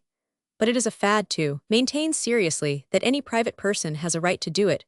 We all have emotional moments in which we should like to be indecent in a drawing room. But it is faddest to turn all drawing rooms into places in which one is indecent. We all have at times an almost holy temptation suddenly to scream out very loud. But it is heretical and pedantic really to go on screaming for the remainder of your natural life. If you throw one bomb, you are only a murderer. But if you keep on persistently throwing bombs, you are in awful danger of at last becoming a prig. It has been this trouble that has partly poisoned the people from which William Blake inherited, if not his blood at least his civilization. The real trouble with Puritanism was not that it was a senseless prejudice, nor yet altogether, as would seem superficially obvious, that it was a mere form pg 171 of devil worship. It was none of these things in its first and freshest motive. The Tomb 1806. Puritanism was an honorable mood, it was a noble fad. In other words, it was a highly creditable mistake. We have all felt the frame of mind in which one wishes to smash golden croziers and mitres, merely because they are golden. We all know how natural it is at certain moments to feel a profound thirst to kick clergymen simply because they are clergymen. But if we seriously ask ourselves whether in the long run humanity is not happier with gold in its religion, rather than mere drab, then we come to the conclusion that the gold on cross or cope does give more pleasure to most men than it gives pain for a moment to us. If we really ask ourselves if religions do not work better with a definite priesthood to do the drudgery of religion, we come to the conclusion that they do work better. Anti-clericalism is a generous and ideal mood. Clericalism is a permanent and practical necessity. To put the matter in an easier and more everyday metaphor, it is natural for any poor Londoner to feel at times an abstract aspiration to beat the Lord Mayor pg 172 of London. But it does not follow that it would really have been a kindness to poor Londoners to abolish the Lord Mayor's show. Now it is in this sense that we may truly say that Blake upon one side of his mind was something worse than a maniac, was a faddist. He did permit aspirations or prejudices, which are accidental or one-sided, to capture and control him at the expense of things really more human and enduring, things which he shared with all the children of men. I do not allude to his supernaturalism, for on that he is in no sense alone, nor even specially eccentric. I do not refer to his love of the gorgeous, the terrible, or even the secretive of temples, initiations, and hieroglyphic religion, for that sort of mystery is really quite popular, and even democratic. That sort of secrecy is a very open secret. It is usual to hear a man say in modern England that he has too much common sense to believe in ghosts, but common sense is in favor of a belief in ghosts, the common sense of mankind. It is usual to hear a man say that he likes common sense, and does not like the mummeries and flummeries of church pg 173, ritual, but common sense is in favor of mummery and ritualism. The common sense of mankind, the man who attempts to do without symbols, is a prophet so austere and isolated as to be dangerously near to a madman. The man who does not believe in ghosts is a solitary fanatic and lonely dreamer among the sons of men. Therefore I do not in any sense count even his craziest visions or wildest symbols among the real fads or eccentricities of Blake. But he had mental attitudes which were really fads and eccentricities in this essential sense, that they were not exaggerations of a general human feeling, but definite denials of it. He did not lead humanity, but attacked or even obstructed it. Many instances might be given of the kind of thing I mean. There was something of it in Blake's persistent, and even pedantic, insistence that war is evil. There was something of Tolst in Blake, and that means something that is inhuman as well as something that is heroic. But his allusions to this were occasional, and perhaps even accidental. In better cases could certainly be found. The essential of all the cases is, however, that when pg 174 he went wrong, it was as an intellectual and not as a poet. Take for example his notion of going naked. Here I think Blake is merely a sort of hard theorist here, in spite of his imagination. And his laughter, there was even a touch of the prig about him. He was obscene on principle, so to a great extent was Walt Whitman. A dictionary is supposed to contain all words, so it has to contain coarse words. Leaves of Grass was planned to praise all things, so it had to praise gross things.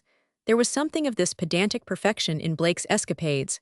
As the hygienist insists on wearing Jaeger clothes, he insisted on wearing no clothes. As the aesthete must wear sandals, he must wear nothing, he is not really lawless at all, he is bowing to the law of his own outlawed logic.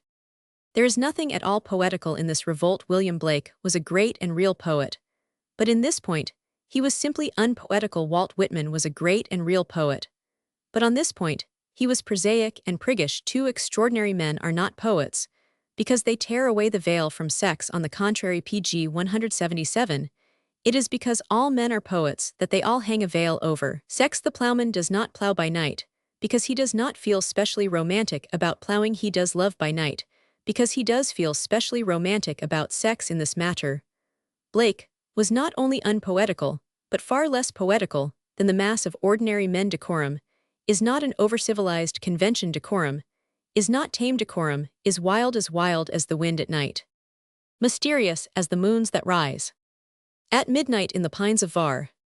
The Selfhood of Deceit. 1807. Modesty is too fierce and elemental a thing for the modern pedants to understand. I had almost said too savage a thing. It has in it the joy of escape, and the ancient shyness of freedom. In this matter, Blake and Whitman are merely among the modern pedants in not admiring sexual reticence. These two great poets simply did not understand one of the greatest poems of humanity. I have given as an instance his disregard of the idea of mystery and modesty as involved in dress. It was an unpoetical thought that pg 178 there should be no curtains of gold or scarlet round the shrine of the Holy Spirit, but there is stronger instances in his theology and philosophy. Thus he imbibed the idea common among early Gnostics, and not unknown to Christian Science speculators of our day, that it was a confession of weakness in Christ to be crucified at all, if he had really attained divine life. So ran the argument: he ought to have attained immortal life, he ought to have lived forever upon the earth. With an excess of what can only be called impudence, he even turned Gethsemane into a sort of moral breakdown, the sudden weakness, which accepted death. The general claim that vices are poetical is largely unfounded, and this is an excellent example of how unpoetical is the vice of profanity. Blasphemy is not. Wild blasphemy is in its nature prosaic. It consists in regarding in a commonplace manner something which other and happier people regard in a rapturous and imaginative manner. This is well exemplified in poor Blake and his Gnostic heresy about Jesus in holding that Christ was weakened by being crucified. He is certainly a pedant. pg 179, and certainly not a poet. If there is one point on which the spirit of the poets and the poetic soul in all peoples is on the side of Christianity, it is exactly this one point on which Blake is against. Christianity was crucified, dead, and buried. The spectacle of a God dying is much more grandiose than the spectacle of a man living forever. The former suggests that awful changes have really entered the alchemy of the universe. The latter is only vaguely reminiscent of hygienic octogenarians, and Eno's fruit salts. Moreover, to the poet, as to the child, death must be dreadful, even if it is desirable to talk, as some modern theosophists do, about death being nothing. The mere walking into another room to talk like this is not only prosaic and profoundly unchristian, it is decidedly vulgar. It is against the whole trend of the secret emotions of humanity. It is indecent, like persuading a decent peasant to go without clothes. There is more of the song and music of mankind in a clerk putting on his Sunday clothes than in a fanatic running naked down Cheapside, and there is more real mysticism in nailing down a coffin lid than in pretending in pg 180 mere rhetoric to throw open the doors of death. I have given two cases of the presence in Blake of these anti-human creeds, which I call fads. The case of clothes and the case of the crucifixion. I could give a much larger number of them, but I think their nature is here sufficiently indicated. They are all cases in which Blake ceased to be a poet through becoming entirely, instead of only partially, separated from the people, and this, I think, is certainly connected with that quality in him to which I referred in analyzing the 18th century. I mean the element of oligarchy and fastidiousness in the mystics and masonries of that epoch. They were all founded in an atmosphere of degrees and initiations. The chief difference between Christianity and the 1,000 transcendental schools of today is substantially the same as the difference, nearly 2,000 years ago, between Christianity and the 1,000 sacred rites and secret societies of the pagan empire. The deepest difference is this, that all the heathen mysteries are so far aristocratic that they are understood by some, and not understood by pg 183 others. The Christian mysteries are so far democratic that nobody understands them at all. The Shepherds, 1821. When we have fairly stated this doubtful and even false element in Blake's philosophy, we can go on with greater ease and thoroughness to state where the solid and genuine value of that philosophy lay. It consisted in its placid and positive defiance of materialism, a work upon which all the mystics pagan and Christian have been employed from the beginning. It is not unnatural that they should have fallen into many errors, employed dangerous fallacies, and even ruined the earth for the sake of the cloudland. But the war in which they were engaged has been nonetheless the noblest and most important effort of human history, and in their whole army there was no greater warrior than Blake. One of the strange and rooted contradictions of the 18th century is a combination between profound revolution and superficial conventionality. It might almost be said that the men of that time had altered morals long before they thought of altering manners. The French Revolution was especially French in this respect that it was above all things a PG 184 respectable revolution. Violence was excused, madness was excused, but eccentricity was inexcusable. These men had taken a king's head off his shoulders long before they had thought of taking the powder off their own heads. Danton could understand the massacres of September, but he could not understand the worship of the goddess of reason, or all the antics of the German madman Klutz. Robespierre grew tired of the terror, but he never grew tired of shaving every morning. It is impossible to avoid the impression that this is rather a characteristic of the revolutions which really make a difference and defy the world. The same is true of that fallacious, but most powerful and genuine English monument, which was covered by the words Darwin and evolution. If there was one striking thing about the fine old English agnostics, it was that they were entirely indifferent to alterations in the externals of pose or fashion, that they seemed to have supposed that the huge intellectual overturn of agnosticism would leave the obvious respectability of life, exactly as it was they thought that one might entirely alter a PG 185 man's head without in the least altering his hat. They thought that one might shatter the twin wings of an archangel without throwing the least doubt upon the twin whiskers of a mid-Victorian professor. And though there was undoubtedly a certain solemn humor about such a position, yet on the whole, I think the mid-Victorian agnostics were employing the right kind of revolution. It is broadly a characteristic of all valuable new-fashioned opinions that they are brought in by old-fashioned men, for the sincerity of such men is proved by both fact that they do care about their new truth, and the fact that they do not care about their old clothes. Herbert Spencer's philosophy is all the more serious because his appearance, to judge by his photographs, was quite startlingly absurd, and while the Tory caricatures were deriding Gladstone because he introduced very newfangled legislation, they were also deriding him because he wore very antiquated collars. But though this strange combination of convention in small things with revolt in big ones is not uncommon in Hardy and PG 186 human reformers, there is a quite special emphasis on this combination in the case of the 18th century. The very men who did deeds which were more dreadful and daring than we can dream to achieve were the very men who spoke and wrote with a mincing propriety, an almost effeminate fastidious distinction such as we should scarcely condescend to employ. The 18th century man called the 18th century woman an elegant female, but he was quite capable of saving her from a mad bull. He described his ideal republic as a place containing all the refined sensibilities of virtue, with all the voluptuous seductions of pleasure. But he would be hacked with an axe and blown out of a gun to get it. He could pursue new notions with a certain solid and virile constancy, as if they were old ones, and the explanation is partly this, that however revolutionary they were old once in this sense at least, that they involved the pursuit of some primary human hope to its original home.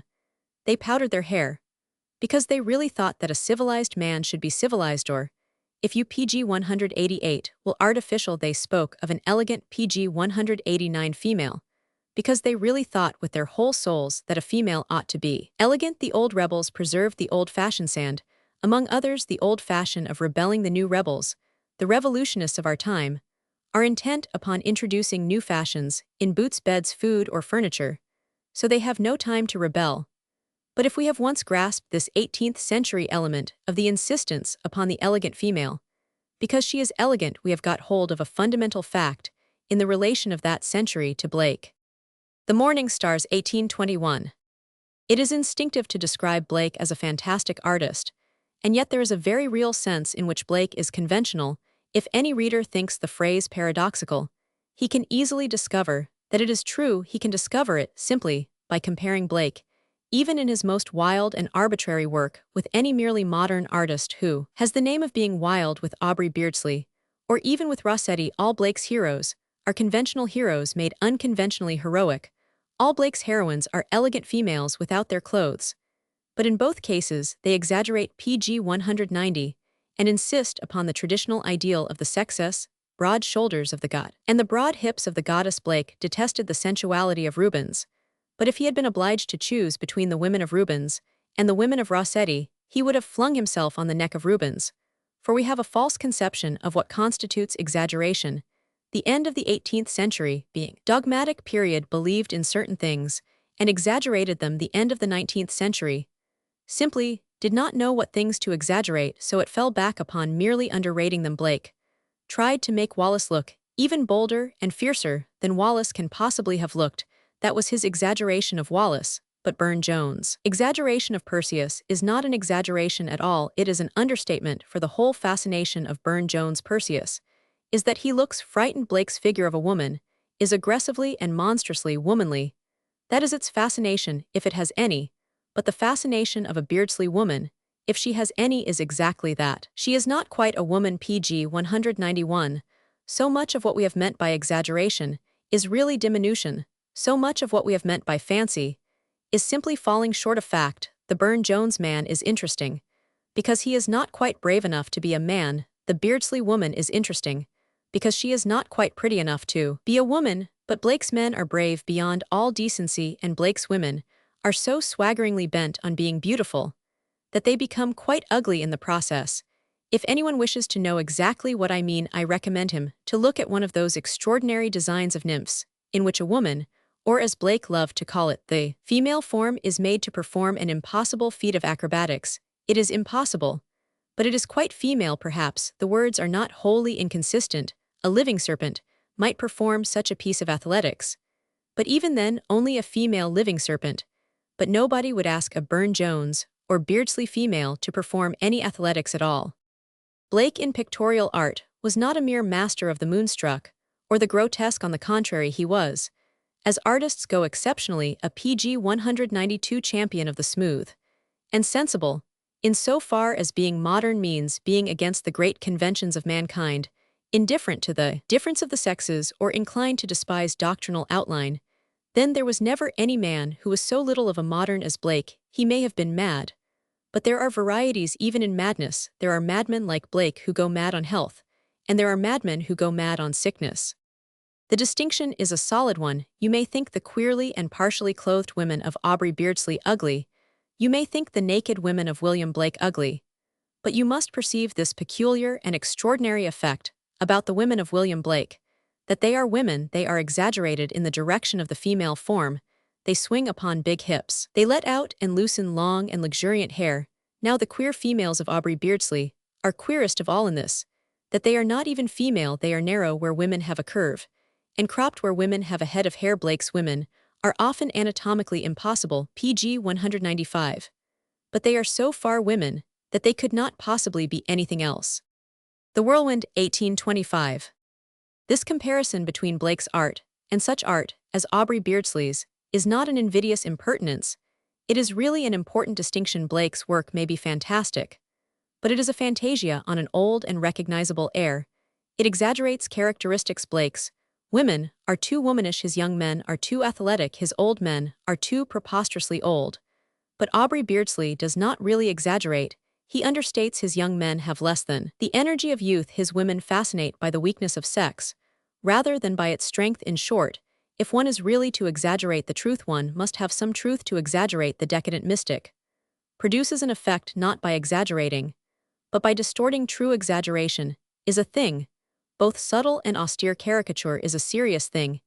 It is almost blasphemously serious. Caricature really means making a pig more like a pig than even God has made him, but anyone can make him not like a pig at all. Anyone can create a weird impression by giving him the beard of a goat. In Aubrey Beardsley, the PG 196 artistic thrill, and there is an artistic thrill, consists in the fact that the women are not quite women, nor the men quite men Blake, had absolutely no trace of this morbidity of deficiency. He never asks us to consider a tree magical, because it is a stunted tree, or a man a magician merely. Because he has one eye, his form of fantasy would rather be to give a tree more branches than it could carry, and to give a man bigger eyes than he could keep in his head. There is really a great deal of difference between the fantastic and the exaggerative. One may be fantastic. By merely leaving something out, one might call it a fantasy, if the official portrait of Wellington represented him without a nose, but one could hardly call it an exaggeration. There is an everlasting battle in which Blake is on the side of the angels, and what is much more difficult and dangerous, on the side of all the sensible men. The question is so enormous and so important that it is difficult to state even by reason of its reality, for in this world of ours, we do not so much go on and discover small things, rather we go on and discover big things. It is the details that we see first. Pg 197. It is the design that we only see very slowly, and some men die never having seen it at all. We all wake up on a battlefield, we see certain squadrons in certain uniforms gallop past, we take an arbitrary fancy to this or that color, to this or that plume, but it often takes us a long time to realize what the fight is about, or even who is fighting whom. One may say, to keep up the metaphor, that many a man has joined the French army from love of the Horse Guards, blue. Many an old-fashioned 18th century sailor has gone over to the Chinese merely because they wore pigtails. It is so easy to turn against what is really yourself, for the sake of some accidental resemblance to yourself. You may envy the curled hair of Hercules, but do not envy curly hair, until you wish that you were a nigger. You may regret that you have a short nose, but do not dream of its growing longer and longer, till it is like the trunk of an elephant. Wait until you know what the battle is broadly about before you rush roaring after any advancing regiment, for a battle is a complicated thing. Each army contains coats of different color. Each section of each army, Pg 198, advances at a different angle. You may fancy that the greens are charging the blues exactly at the moment when both are combining to effect a fine military maneuver. You may conceive that two similar-looking columns are supporting each other at the very instant when they are about to blaze at each other with cannon, rifle, and revolver. So, in the modern intellectual world, we can see flags of many colors, deeds of manifold interest. The one thing we cannot see is the map. We cannot see the simplified statement, which tells us what is the origin of all the trouble. How shall we manage to state in an obvious and alphabetical manner the ultimate query, the primordial pivot on which the whole modern problem turns? It cannot be done in long rationalistic words. They convey by their very sound the suggestion of something subtle. One must try to think of something in the way of a plain street metaphor or an obvious analogy, for the thing is not too hard for human speech. It is actually too obvious for human speech. The fundamental fight in which, despite all this heat and headlong misunderstanding, Pg 201 William Blake is on the right side, is one which would require a book about the battle, and not about William Blake. By an accident at once convenient and deceptive, it can largely be described as geographical as well as philosophical.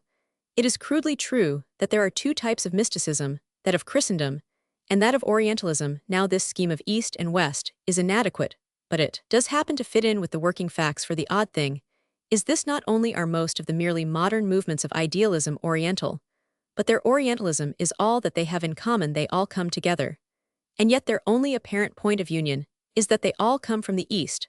Thus a modern vegetarian is generally also a teetotaler, yet there is certainly no obvious intellectual connection between consuming vegetables and not consuming fermented vegetables. Drunkard, when lifted laboriously out of the gutter, might well be heard huskily to plead that he had fallen there through excessive devotion to a vegetable diet. On the other hand, a man might well be a practiced and polished cannibal and still be a strict teetotaler. Apt 202. Subtle parallelism might doubtless be found, but the only quite obvious parallelism is that vegetarianism is Buddhist, and teetotalism is Mahometan. In the same way, it is the cold truth that there is no kind of logical connection between being an agnostic and being a socialist, but it is the fact that the Chinese are as agnostic as oxen, and it is the fact that the Japanese are as socialistic as rats. These appalling ideas that a man has no divine individual destiny, that making a minute item in the tribe or hive is his only earthly destiny. These ideas do come all together out of the same quarter. They do in practice blow upon us out of the east as cold and inhuman as the east wind. The Just Upright Man, 1825. Nevertheless, I do not accept this dull definition by locality. I think it is a spirit in Asia, and even a spirit that can be named. It is approximately described as an insane simplicity in all these cases.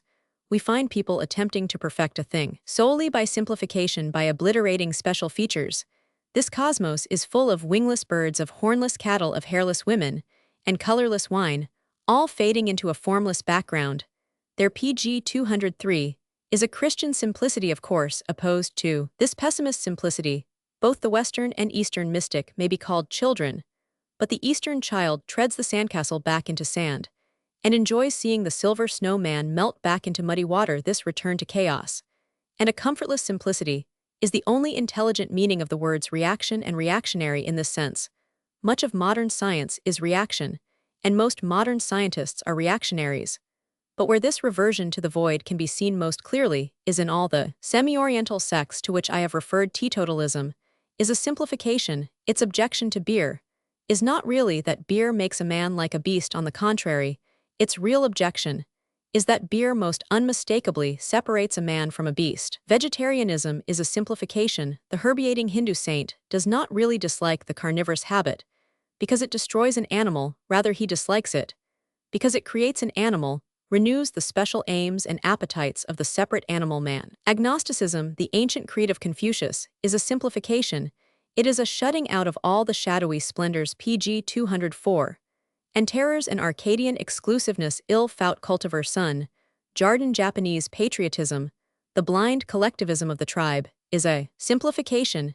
It is an attempt to turn our turbulent and varied humanity into one enormous animal with 20 million legs, but only one head. There is an utterly opposite kind of simplicity that springs from joy, but this kind of simplicity certainly is rooted in despair.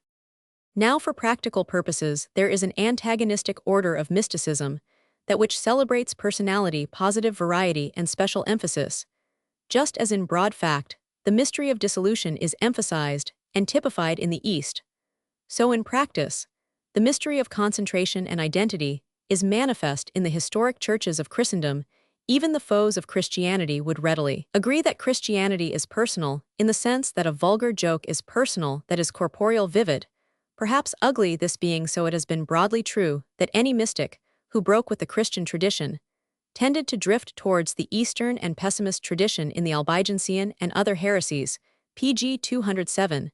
The East crawled in, with its serpentine combination of glitter and abasement of pessimism and pleasure. Every dreamer who strayed outside the Christian order strayed towards the Hindu order, and every such dreamer found his dream turning to a nightmare. If a man wandered far from Christ, he was drawn into the orbit of Buddha, the other great magnet of mankind, negative magnet. The thing is true down to the latest and the most lovable visionaries of our own time. If they do not climb up into Christendom, they slide down into Thibaut, the greatest poet now writing in the English language. And it is surely unnecessary to say that I mean Mr. Yeats has written a whole play round the statement, where there is nothing, there is God in this. He sharply and purposely cuts himself off from the real Christian position, that where there is anything, there is God. For his eyes are upon the ways of man. 1825. But though by an almost political accident Oriental pessimism has been the practical alternative to the Christian type of transcendentalism, there is, and always has been, a third thing that was neither Christian in an orthodox sense, nor Buddhistic in any sense. PG 208.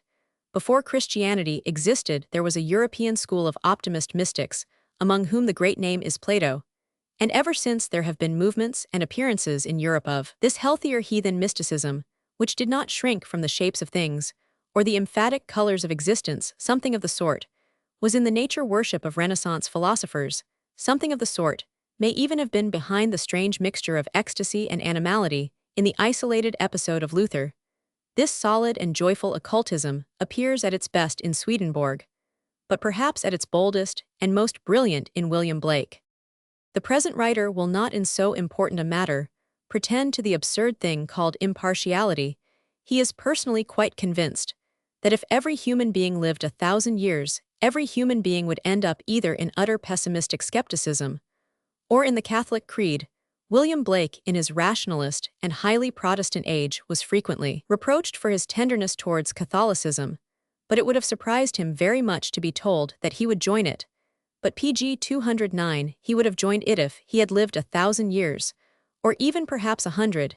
He was on the side of historic Christianity on the fundamental question on which it confronts the East, the idea that personality is the glory of the universe, and not its shame that creation is higher than evolution, because it is more personal that pardon is higher than nemesis, because it is more personal that the forgiveness of sins is essential to the communion of saints, and the resurrection of the body to the life everlasting. It was a mark of the old Eastern initiations, it is still a mark of the grades and planes of our theosophical thinkers, that as a man climbs higher, and higher God becomes to him more and more formless, ethereal, and even thin. And in many of these temples, both ancient and modern, the final reward of serving the God through vigils and purifications is that one is at last worthy to be told that the God doesn't exist.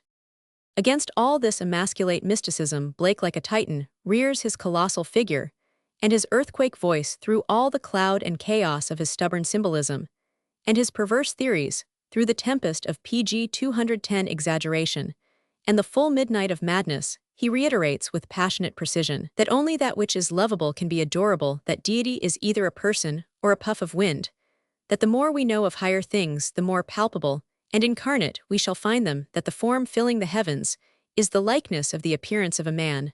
Much of what Blake thus wildly thundered has been put quietly and quaintly by Coventry Patmore, especially in that delicate and daring passage in which he speaks of the bonds, the simpleness, and even the narrowness of God. The wise man will follow a star low and large and fierce in the heavens, but the nearer he comes to it, the smaller and smaller it will grow, till he finds it, the humble lantern over some little inn or stable knot.